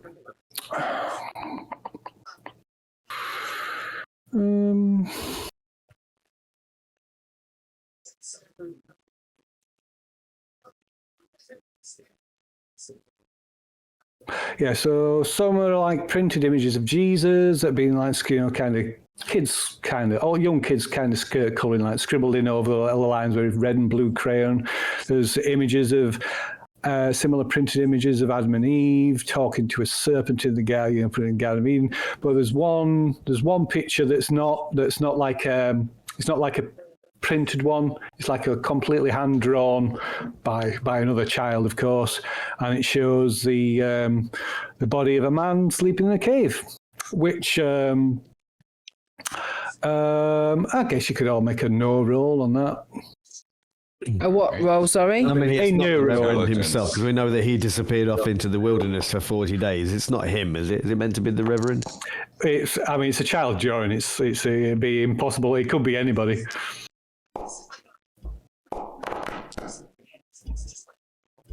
Yeah. Yeah, shit. Go back to sleep, Karina. So apart from Jamie and Karina, maybe not even paying attention. Yeah, I mean, it could be. It's a kid. It's a really crude kid's drawing. It's barely discernible as a person. I mean, the obvious one would of course be it represents Jesus in his tomb before the stone rolled away and he rose from the grave. Mm.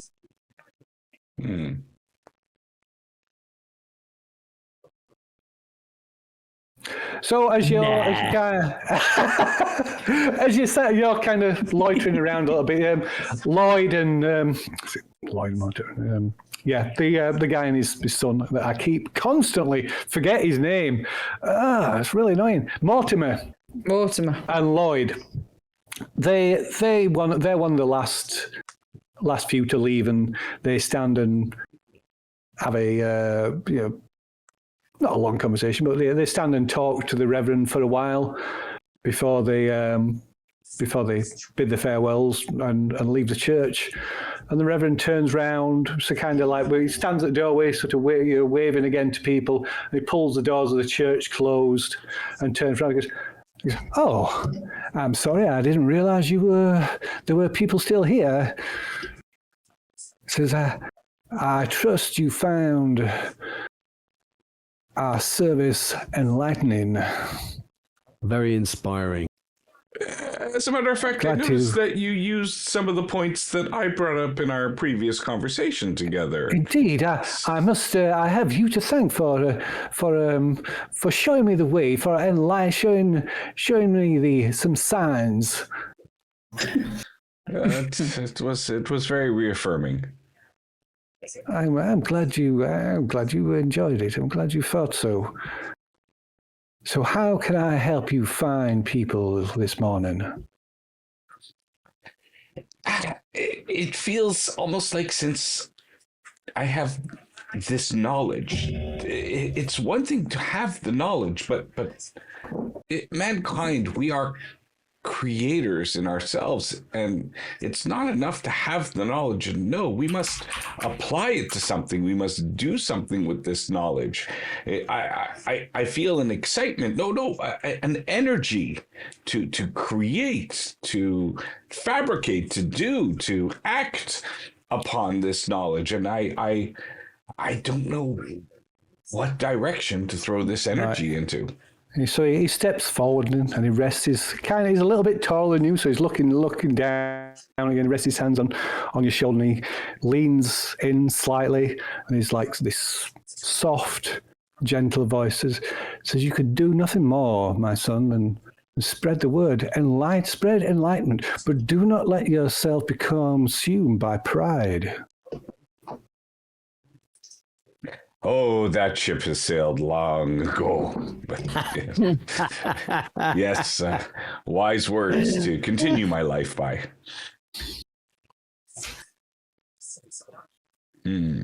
So he smiles again, straightens up, and walks to the. I wonder if perhaps I could speak to you. Of course, Mr. Monroe. About George Henson. George Henson. Yes. A man that has been blessed by the gifts of a father. Indeed, miracles are incredibly rare, but apparently you've performed many. I would hesitate to call them miracles, Mr. Monroe. Really? Bringing a man back practically from the verge of death? That seems pretty miraculous to me. Well, I suppose if you put it like that, I suppose that Well, where did you discover this gift? When did you find that you had this gift, if you don't mind me asking, Reverend? Of course not. Of course not, Mr. Monroe. Of course I do not. And he turns and he walks to the lectern and picks up his Bible. Closing it, he tucks it under his arm. Says, some months gone now. I felt my faith was lacking. I felt the congregation, the spirit in the congregation was flagging, was failing. My own faith was becoming in doubt. And I looked to reaffirm my conviction. How could I stand in front of these people if my faith was not a fortress against the works of evil? So some 4 months gone, I took it upon myself to take the same pilgrimage that our Lord Jesus Christ took as he walked out into the wilderness. And so I did the same. I walked out into the desert, in the Dust Bowl of the desert of the Dust Bowl, beyond the boundaries of our town, our fair town, and I resided in the wilderness for 40 days and 40 nights. Without food, without water, with only the sustenance of my faith. And I admit, there was a time when I doubted myself, when all seemed lost, when death was at my door. But when I called out to him, before the last breath left my lips, the Father answered. And he showed me the truth. I mean, it's interesting because I believe Jesus did experience something similar, did he not? Indeed he did, sir. Indeed he did. Indeed he did. It was a different voice than he was hearing, though, wasn't it?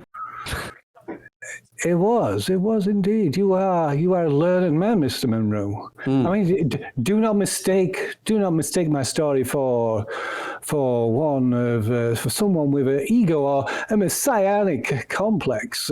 Oh, not at all. I'm just merely stating that Jesus was tempted also, was he not? Indeed he was. Indeed he was. And maybe my hubris, it was the temptation, my ego that brought me out there in the first place. Maybe that was my fault, my folly. But the Lord, the Father, he saved me. When I should have died out there in the wilderness, he gave me life. He brought me back. And I came invigorated, my faith renewed, to bring the word to the fair people of Bingham and to those beyond. And the people have answered the call. More are coming. More hear the word. The word brought you to me. But how do you know? How do you know it was the Lord that spoke to you? Now that is a matter of faith, my son.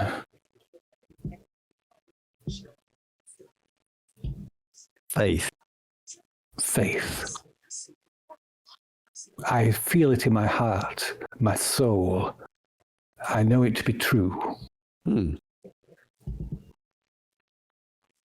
But what if you're wrong? he puts his hand, he steps forward and he rests his hand on your shoulders and he says, "Faith, my son. I have faith. One day, I hope that you too will have the conviction of faith. So you will not doubt yourself and you will put your trust and faith in the Father and his Son." Now, if you will excuse me, I have work to attend to. Perhaps you would join our evening sermon, our evening service. It's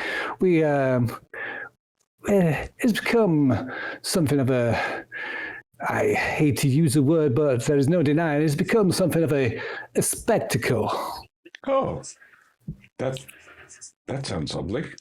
Would you like to have a conversation with me beforehand so that maybe you could be inspired for your next? We're going to join you for dinner. Could I ask you another question before you go, Reverend?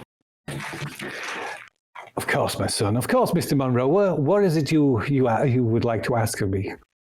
You've performed miracles on some of the people in this town.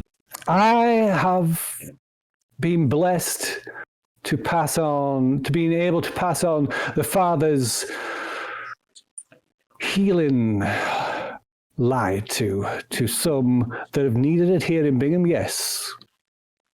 Where were they? Where were these people? Today? They were here. Were they? Oh, some of them. Some of the faithful were here. Not all. Not all. Some. George, was George here? Oh, George, yes. George, do you not see George? I didn't. I missed him. Perhaps you are not familiar with the man. Yeah, it's a shame. I could have introduced you. That would have been wonderful. I am sure he will be found at the lumberyard this afternoon. And Peggy? Regrettably, Peggy her time is taken up looking after her newborn. And the blacksmith's wife. Yes, there are those that are somewhat intimidated, I fear, by my renewed faith, my renewed vigor. And it is regrettable, but I hope that with time they will come to see that I am. You must excuse me, Reverend, for being so cynical. My mother did say it is my worst trait. No, not at all. It is a blessing to question. You should question before you accept. Did you question before you accepted? I did, my son. It was perhaps I questioned too much. It did. I ignored the signs. I ignored my faith when I'd already asked those questions. I thought there were more questions to be asked, but I already knew the answers. So your little excursion out into the wilderness was unnecessary. It was not. Isn't it true that what we seek is already there? Interesting point.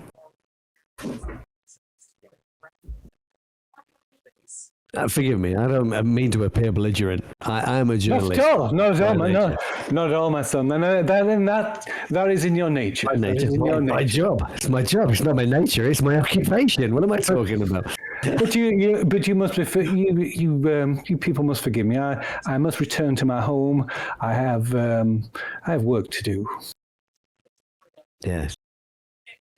And so he kind of gently ushers you all out, and then closes and locks the door and bids you farewell and heads off down the street.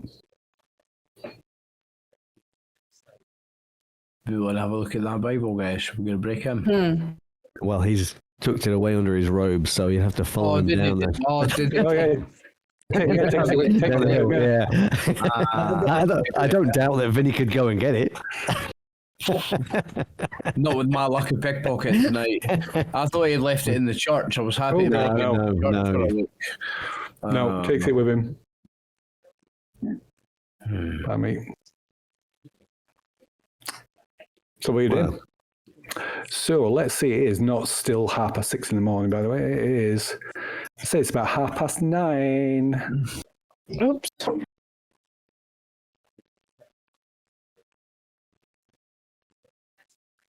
Well, we know that George is going to be working this afternoon. Apparently, he was here at the church, so I'm assuming he's still part of the congregation. I'm more interested in the people that aren't part of this congregation anymore after having miracles performed on them. Healed by him, yeah. Like Skin Woman. That's Peggy, isn't it? Peggy's the mother. Peggy's the mother of the baby. We haven't had a name for the blacksmith's wife is the Skin Woman. Yeah. So these days he did get told the name. So the blacksmith is Bill. God, probably because I can't pronounce it. Schoenbaum.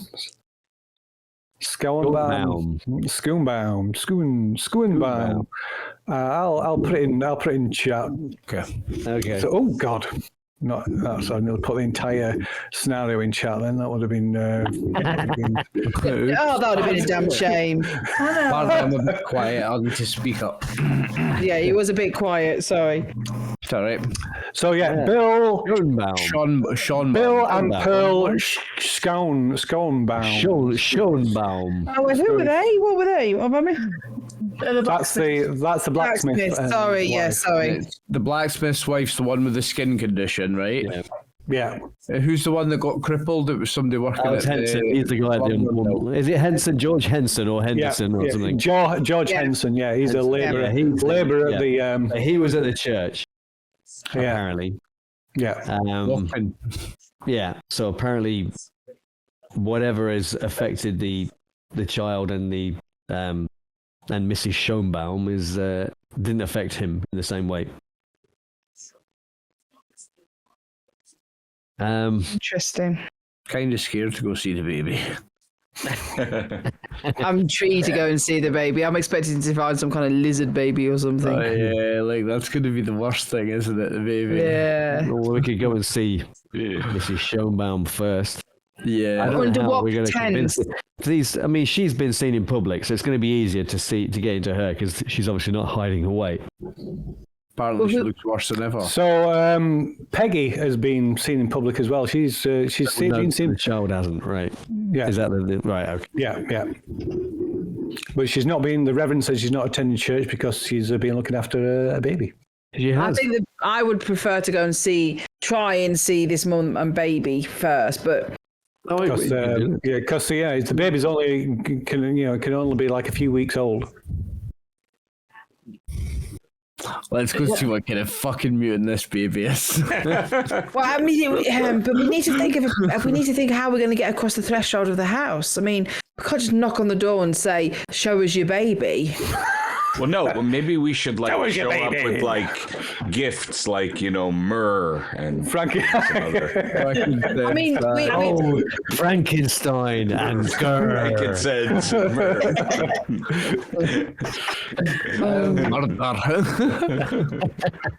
like we're strangers in town, and we're just suddenly going to go and knock on the door and go, "Hi, here's some gifts. Let us see the baby." It's like. I mean, I'm not averse to just walking up there and say.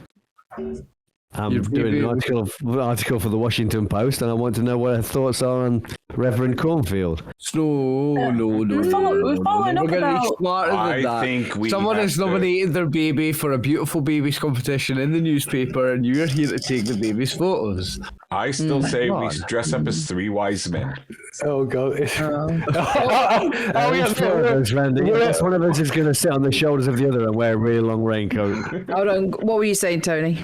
No, I was just going to say, we can literally just go and ask about the miracle that happened. Be really enthusiastic. That's what I'm thinking. I think so. Yeah. Like it's just.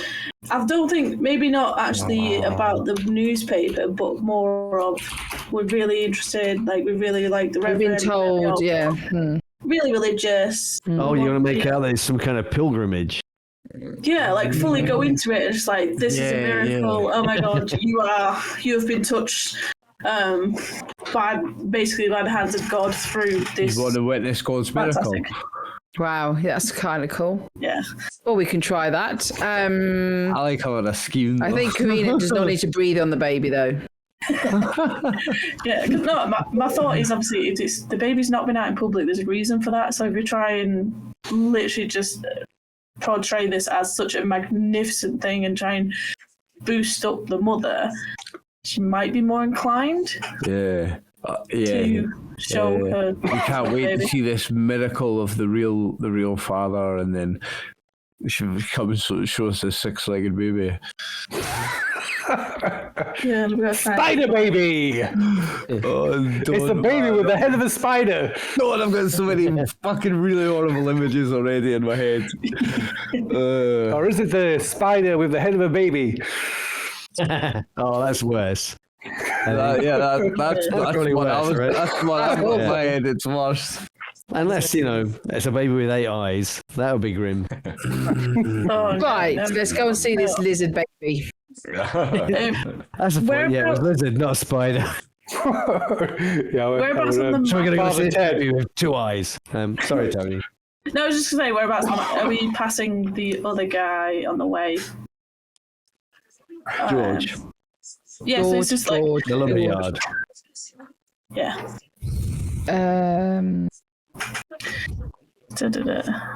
So, The church is here.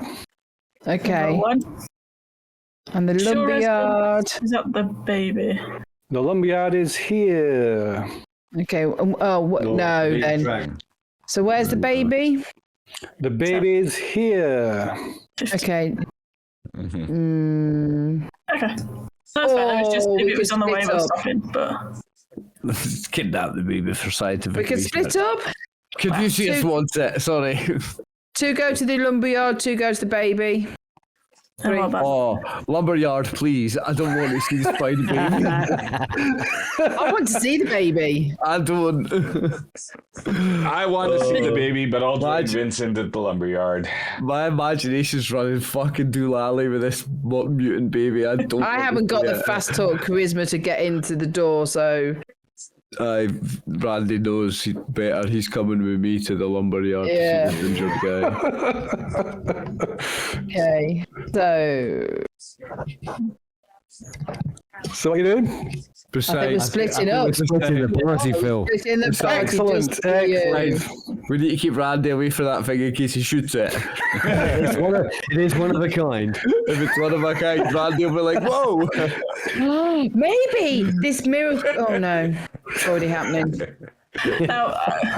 I'm gonna. Yeah, I think Karina is gonna go to the lumberyard, but for none of the reasons that any of you guys said. Is for literally. It sounds really. Wood. God's sake. it's- God's sake. She's from 2x4. No, it's literally just she doesn't want to go to see the baby because if the baby is horrific, her going there and being glamorous and beautiful as she is will probably be a damper on things, so she's not going to go.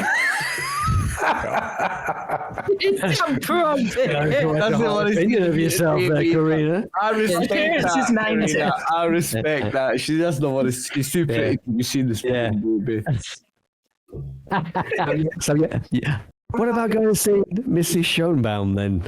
Apparently she's quite a looker at the moment as well.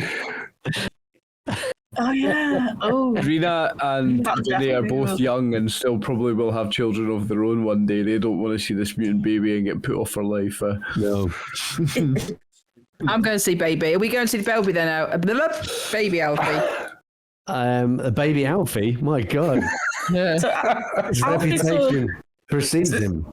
Alfie so he can talk through the door, and it's Jamie just out of morbid curiosity. Yeah. I just want to see baby. Yeah. Scientific examination only. So you lot go to the lumberyard then? Yeah, we're going to see the guy that was crippled and then miraculously uncrippled again. Yeah. Okay. He had his spine crushed, like it was that bad, wasn't it? His pelvis. Yes. Yeah. You need to look at his body, see if he's got any scales. Like a never walk again job, even in 2020. Not sure. I don't think he was meant to survive from that. Yeah. You said they said he was virtually dead, didn't they? Yeah. Yeah, it's kind of number you would never walk again if it happened in 2020, never mind 1920. Yeah. Okay, so 3 of you are going to the lumberyard and 2 of you are going to the Shaw residence. It would appear that way. Very good. So they're kind of both about the same distance. So who wants to go first? I think we'll go to the lumberyard first. Yeah, I think we'll do the lumberyard first. We'll do the lumberyard first. Okay. Oh, wait a minute. You Is know, that because we're closing on 12 o'clock, aren't we? And you want to end on a cliffhanger. yes, Of course not. I've got you, Phil. I've sussed you. You know, Anyway. Vincent, there's a piece of lumber over there that doesn't it look like the Virgin Mary?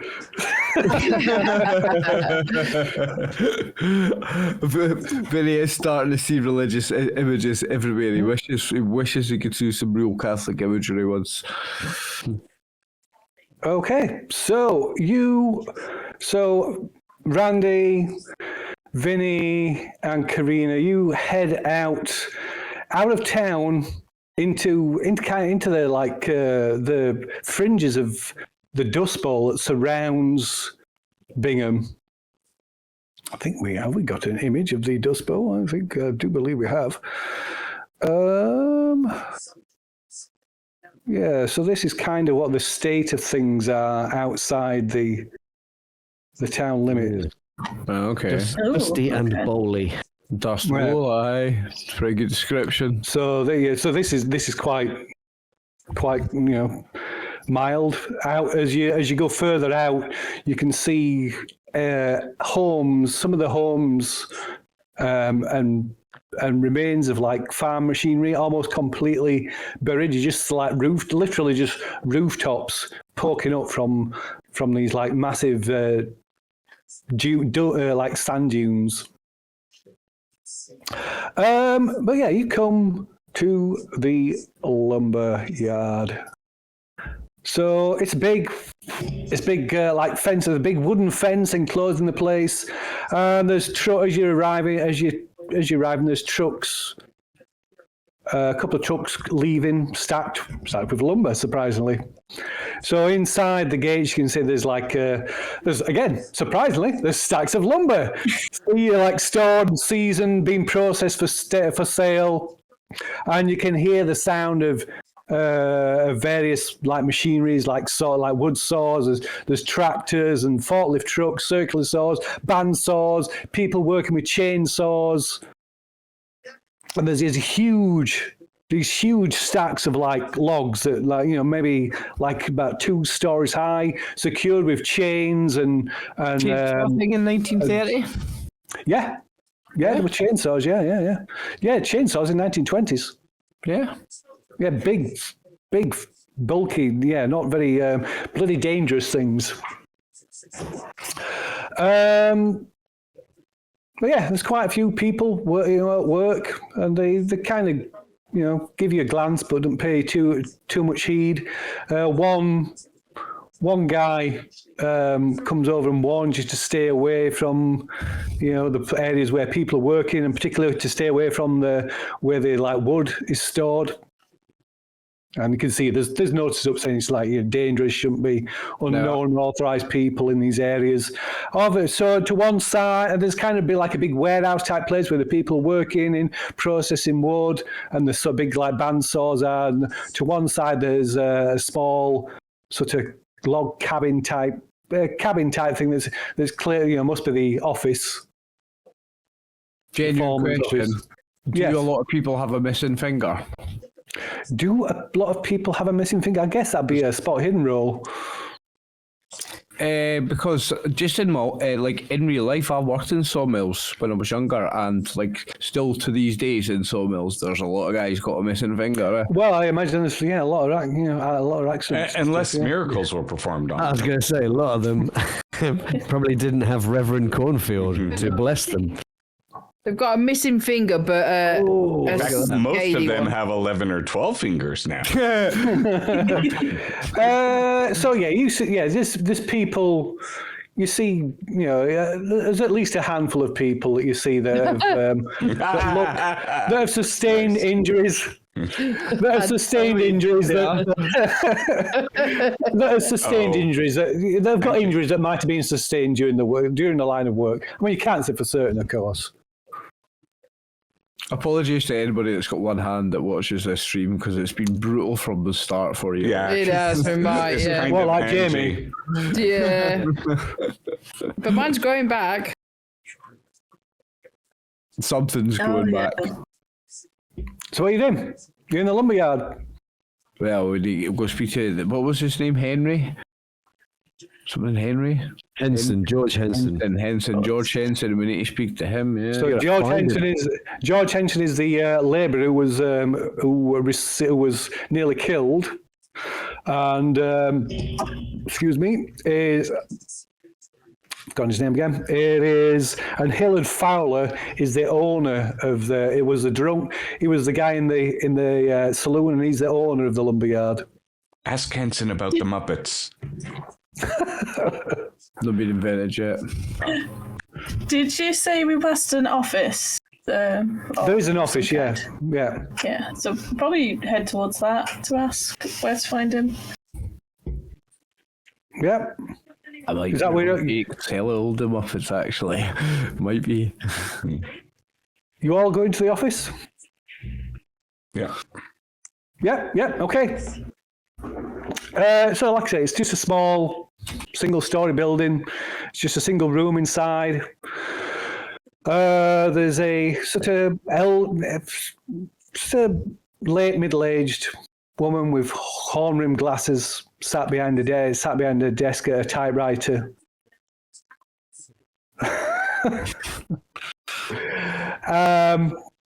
And the man that you recognise as I forgot his name, as Hillard Fowler from the saloon, he's kind of sat in his chair, chin resting on his chest, and snoring. It's A hat. No, it's not that guy. No. All right, a different guy. That was the guy from the from the barbers, and his hat pulled down, shading his eyes. Is it lunchtime? Like, is he having his lunchtime smoko? No, he's asleep. Yeah. Yeah, do you get anyone's? So the woman looks at us. Can I help you, gentlemen, ladies? Are you requiring some timber? No, Are you no. here to pick up an order? No, we're just here to speak to someone that works here, actually. So then if you can put us in touch with Mr. George Henson. Oh, George. Oh, you'll find George. He'll be out working on the yard. You'll spot him. He's the one working on top of the stacks. All right. Okay. Thanks very much. We'll be out your way just now. So I'm going to look for the stacks. Can I ask you who you people are? Why do you want to speak to Mr. Henson? My friend Alfie here's a journalist for a medical magazine. He's not there. Oh, Alfie's not here. He pointed to me. Yeah, a journalist. My friend here is a journalist for a medical journal, and it's just about Mr. Henson's miraculous survival from the accident they had. We want to interview him, talk to him about his experience. He's going to get paid for it, so he's going to be pleased to see us. You can give me a persuade roll. Oh, can I now? Let's see, can I? Well, you didn't try to steal her wallet yet, so maybe. Persuade's low as hell. Can I not do it on fast talk? Yeah, okay. I'll let you do it on fast talk. Fast talk is not going to be. It's not like it's just a quick fix, of course. Well, fast talk's a lot better. Like, Yeah, can do it on fast talk. here we go. Okay. Right, she kind of looks. She perhaps looks a little puzzled, or maybe even suspicious. You're not sure. But yeah, she just like goes back to her work. Right then. So, Karina. heading outside, speaking, you maybe ask around a little bit, and yeah, they point out George Henson, and when you see him, you wonder why you could have possibly not noticed him up to now. So you see this guy quite effortlessly, spryly running across the tops of the stacks of timber, leaping from stack to stack. Like Spider-Man, like proper. Like the athletic ability of him is like astounding. He looks really dangerous, but his dexterity, you can as he's like jumping, you can see the like stacks like shake and stuff, but it doesn't even falter, not once. That's him. And one of the guys says, George, hey man, George, there's some people here to see you. And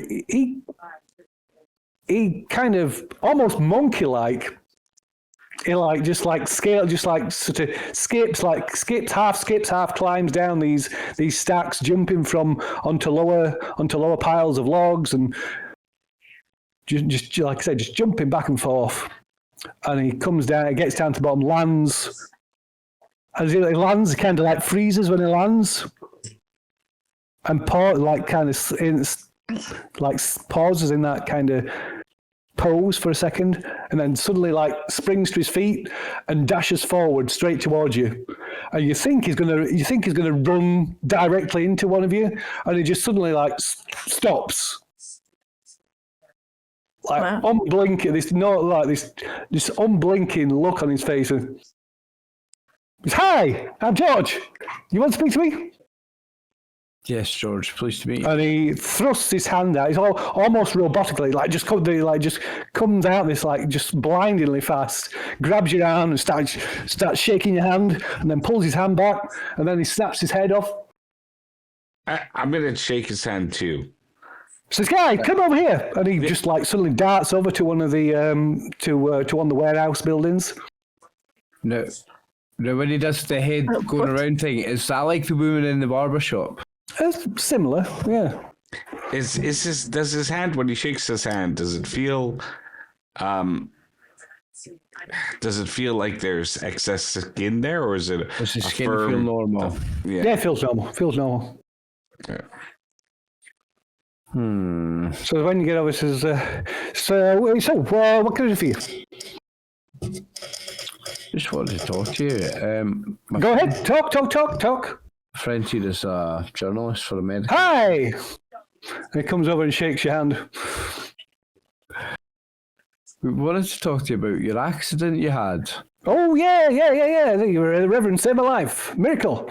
Yeah, I understand your whole pelvis and spine was crushed. Oh, yeah. See the stacks came down, fell, the chains broke, came down, ran top me, squashed me flat. Ow. How did the Reverend manage to save you from that? It's a miracle. We need to know more. It's a medical marvel. Right, kind of looks suddenly just like he's looking at you, and he's frozen, doesn't move. I think you need to reboot him. And then he kind of just suddenly sidesteps, takes about 3 or 4 sudden, quick, rapid steps to the side, and then snaps his head round to look at you. He says, "It was a miracle. I thought the Reverend had come to give me the last rites. He just laid his hands on me, and next time I woke up and I was right as rain. Do you like a wager? Do I like a wager? Do you like a wager, man? Do you like a wager? I don't mind a wee wager. You Irish? You a gambling man? I'm a Yeah, gambling cool. man. Come on. And he dashes off inside the like this kind of warehouse where you can hear the set, you can see all the like bandsaws slicing the logs up into planks. Right, I follow him. Yeah, Vincent, I'm betting against you and for him. Sorry. I just want to see what he's doing first before I make any bets with him. Where's he going and what's he doing? So you find a bit? $5. There. Yeah, cool. $5 what? What's the bet? So right, we stand on the bandsaw. Last one to jump off. They win. First person to jump off, lose. Yeah, I tell you $5. what, just $5, mate. Just don't bother. You win. There's $5. Okay, right. Okay, so he takes $5 and he just kind of skips up on top of the bandsaw, and the couple of workmen are like, "Oh, God damn it, George! God damn it!" And they kind of jump back, like step back out of the way, and he kind of stands there. And right, it looks, just like tense. It looks like the bandsaw just going to rip into him, and just at the last minute, when the teeth of the saw are going to like catch the fabric of his trousers, he just like a flash, he just leaps off.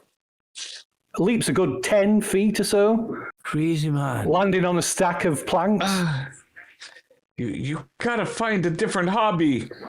That's awesome. You seem sure of yourself for someone that had a brush with death as you did. He seems like if you feel like he's invincible, aren't you? You're invincible, aren't you? Right. No he fear of skips, death. he skips down and says, "I'm not invincible. That's crazy talk. I'm a new man, full of life. Full of life. Reborn." Isn't it? I gotta stop attending church. Reverend changed my life. Saved my life. How come you weren't at the sermon this morning? I was at the service. You must have left really fast, because I didn't see you there. And maybe so. People say I'm fast. Quick off the mark. Good at my job. Well, unless there's anything else, I got a job to do. And without waiting for an answer, he just kind of like skips up. He just runs off and starts bounding up back up the stacks. I don't think he should work for the U.S. Postal Service.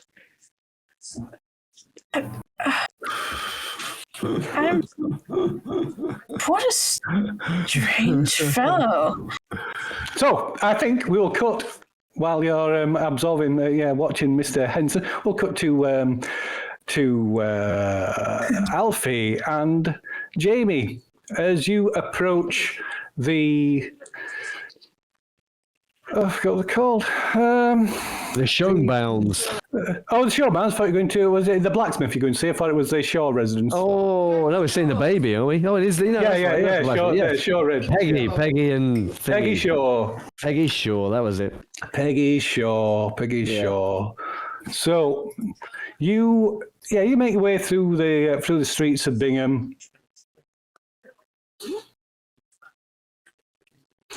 And you come to a small 2-bedroom timber-framed house. It looks much like many of the other homes in Bingham. There's a dusty yard enclosed by a white painted picket fence. The paint's faded and peeling, and the gates hanging slightly askew. Mm. There's a sagging washing line across the yard with clothes hanging from it. Kind of like grimy with the dust, with the dust accumulating on them. Is there any nappies on the line? No, not at the moment. No. So you can see there's like Are there any diapers on the? No, you don't see any diapers. No, there's a couple of pair of long johns. Okay. I'm going to look across at Jamie and say, look, I'm not going to play no religious nut for this. I think we should go in and I don't think she's going to be of a kindly disposition to the Reverend. I've just got this feeling. I'll follow your lead. Do either of us have a camera? Do you have a camera? No, I don't have actually any equipment looked. written down, but Yeah, I'm very good at taking notes and pictures and drawing my sketchbook. But no, I haven't got a camera. I mean, I suppose it's something that that Alfie might have. So you can have a look roll, I guess. See if you got. I imagine you have a camera as part of your. It seems likely that you would have one. So have you brought it with you? Yes, you have brought it with you. Yes. I kind of hand the camera to Jamie. Just make like you're taking photographs and stuff. Okay. Yeah. Okay. Oh, yes. But not straight away.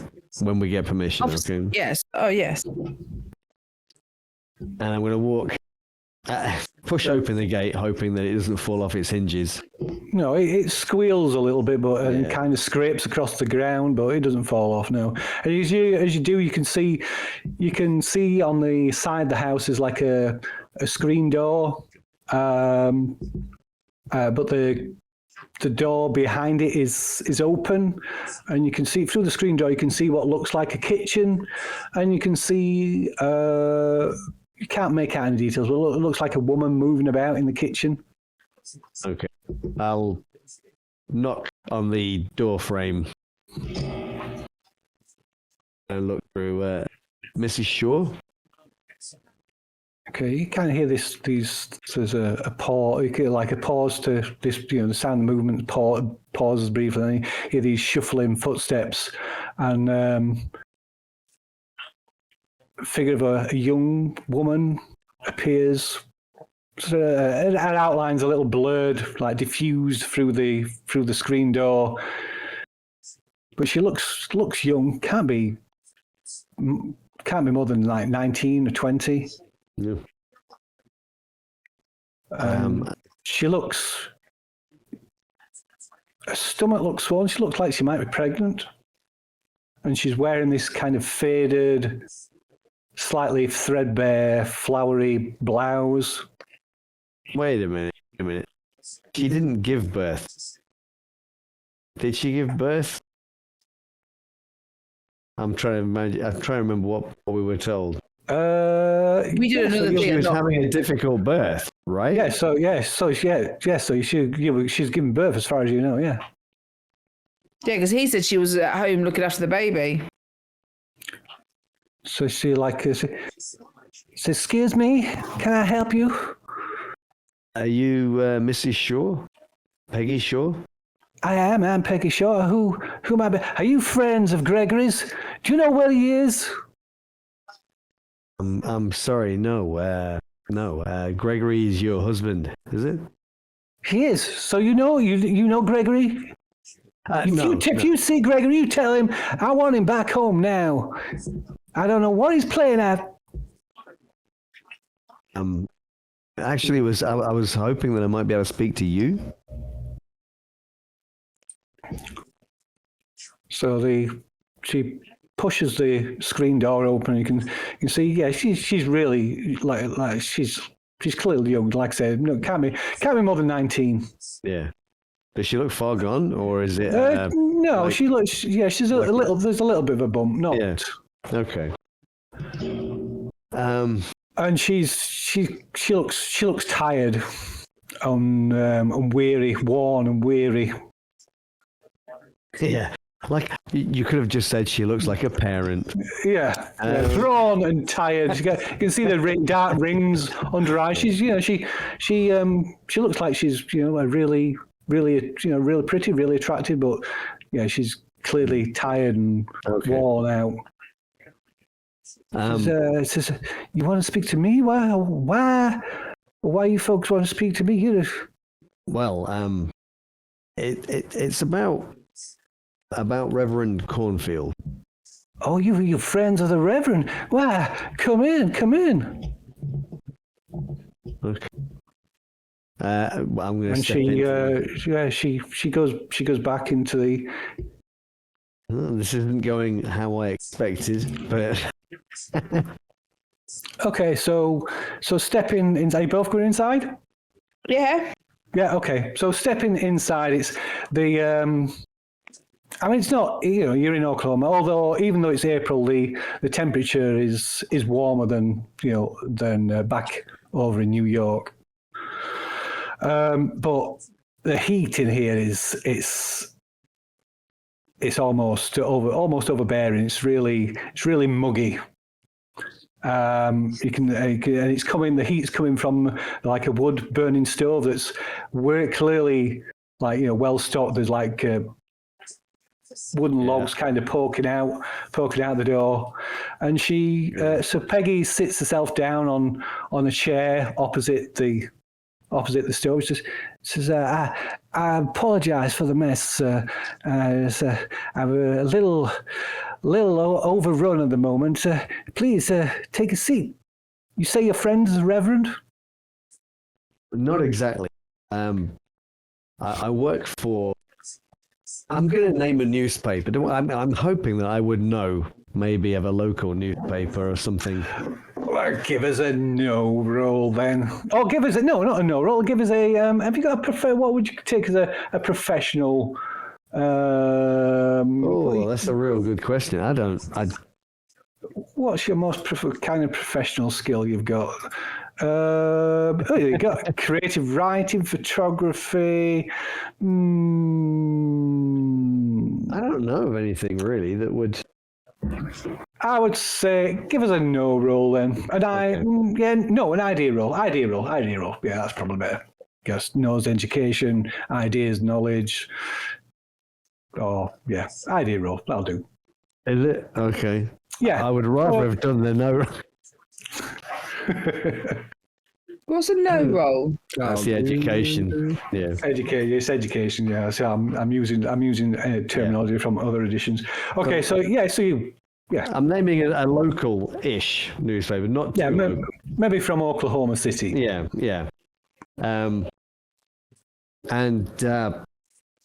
We were interested in. We'd heard some stories about the miracles that had been performed by Reverend Cornfield. And it's got us intrigued, and I'd quite like to. I'm putting together a story about the man. It sounds fascinating, and I'd heard that you'd recently had an experience. Some are saying it's a miracle. It was indeed. It is indeed a miracle, Mr. I'm sorry, I didn't quite. Mr. Monroe, the Reverend saved my life, saved the life of my baby boy. Yes, I heard that. You can both make a spot hidden roll as well. I was about to ask, is there a bayonet or anything in there? A what? A bayonet? Oh no! Oh no! No, I didn't make it. No. I did though. So Jamie, you notice that she seems a little bit distracted. She's as if almost as if you've perhaps disturbed her, and you notice she keeps glancing over towards the side of the room, towards where the cupboards and the wood burning stove are. I would say, are you okay? Did we disturb you doing anything? Well, my young boy he's been a little trouble this past day, but I think I finally settled him. But there's work to do, and George, my husband, is nowhere to be found. You haven't seen George, have you? If you see him, and she kind of gives you a description. He works over at the post office. Sorry, we haven't seen him. We haven't been. When was the last time you saw him then? Oh, he hasn't. I haven't seen him since yesterday's. I'm sure he's up to no good. He hasn't been the same. He hasn't been the same since. He treats me differently. Sorry, he hasn't been the same since when? Since our boy was born. Where is the child? Can I see this beautiful child? You know, just like being a lady. As I say, he's been somewhat restless. I've only just managed to put him down. So I won't pick him up. I just want to see that. well, You know, I'd rather you did. You didn't, Miss. I won't say anything. I just glance upon him. There's nothing more wonderful than a newborn. How old is he now? Oh, he's only a few months old. But so he's got lovely chubby cheeks and. I'm afraid he's as I say, I've only just managed to settle the boys. Maybe another time, Miss. What was your name again? Moore. Miss Moore. Maybe another time. And then you hear a noise upstairs. Something that sounds like something falling over. Oh my! He must have heard the voices, and you can hear like sounds like a baby, not crying, but kind of wake. That noise of them just kind of stirring, half awake. Yeah. So grabbing the axe. if you just excuse me, I'll be right down. And she rushes off up the stairs. Okay. I'm going to follow her. Yes. Right, she turns. Right, she is. She says, "Excuse me, miss. You can't come up. You can't just." Let me help. I grew up a family with so many children, brothers and sisters. Sometimes just that extra calmness. You're on your own. You're tense. You're fraught. I don't need your help, Miss Moore. Those feelings can impact onto the baby and make them more stressed. Let me assist you. I think I'd like to push you upstairs. I think I'd like to leave my house now, Miss Moore. Oh, I did not mean to offend you. I was only assisting. Then I would ask if you respect my wishes. I said, if you would wait downstairs, I shan't be 2 moments. Yes. Just wait down here, Jamie. I'm sure everything's fine. I'm sure Miss Shores has everything under control.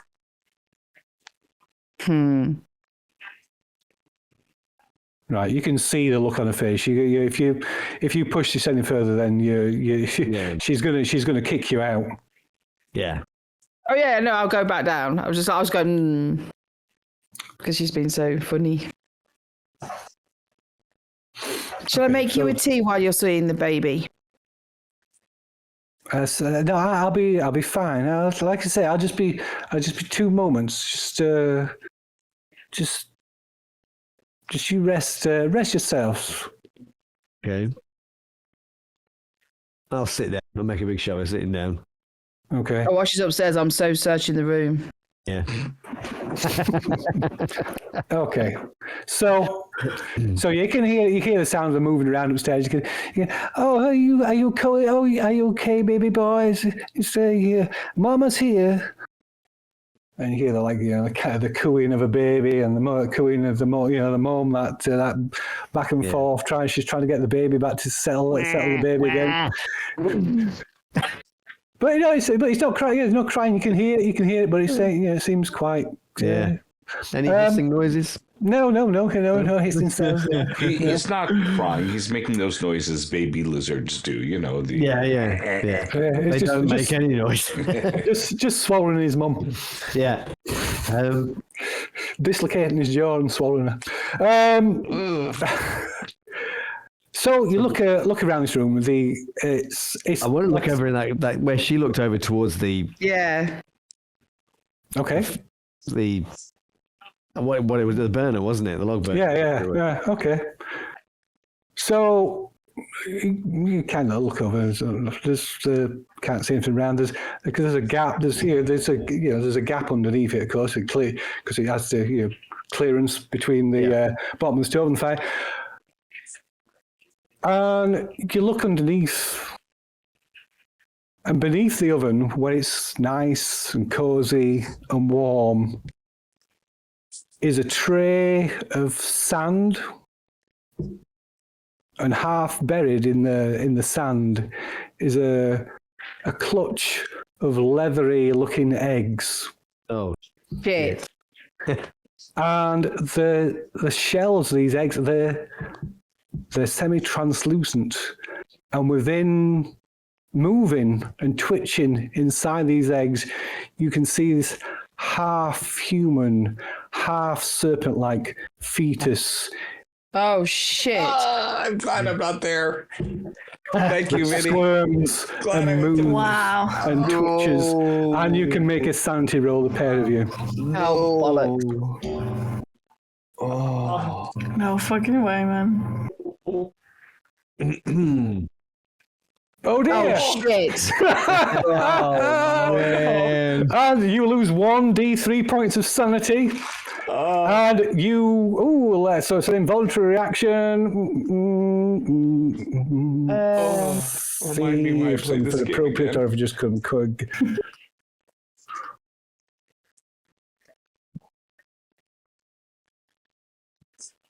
Okay, so as you see these things, you see the fetal forms inside these eggs sort of twitch and squirm inside their eggs. Your knees buckle and you stagger backwards, and you can make a luck roll as you fall to see if you fall. Yeah, it gives a luck roll. Fall onto them. Ooh. Break all the eggs when you fall. Okay, yeah. Oh. How much sanity points do you use? One? Yeah, one. Yeah. Oh, Yeah, so you, yes. you stagger and fall backwards, perhaps maybe knocking a pan from the kitchen table, and it clatters to the floor. And you hear a voice. Is everything all right? And you hear and then you hear footsteps running down the steps, and we'll leave it there. Oh,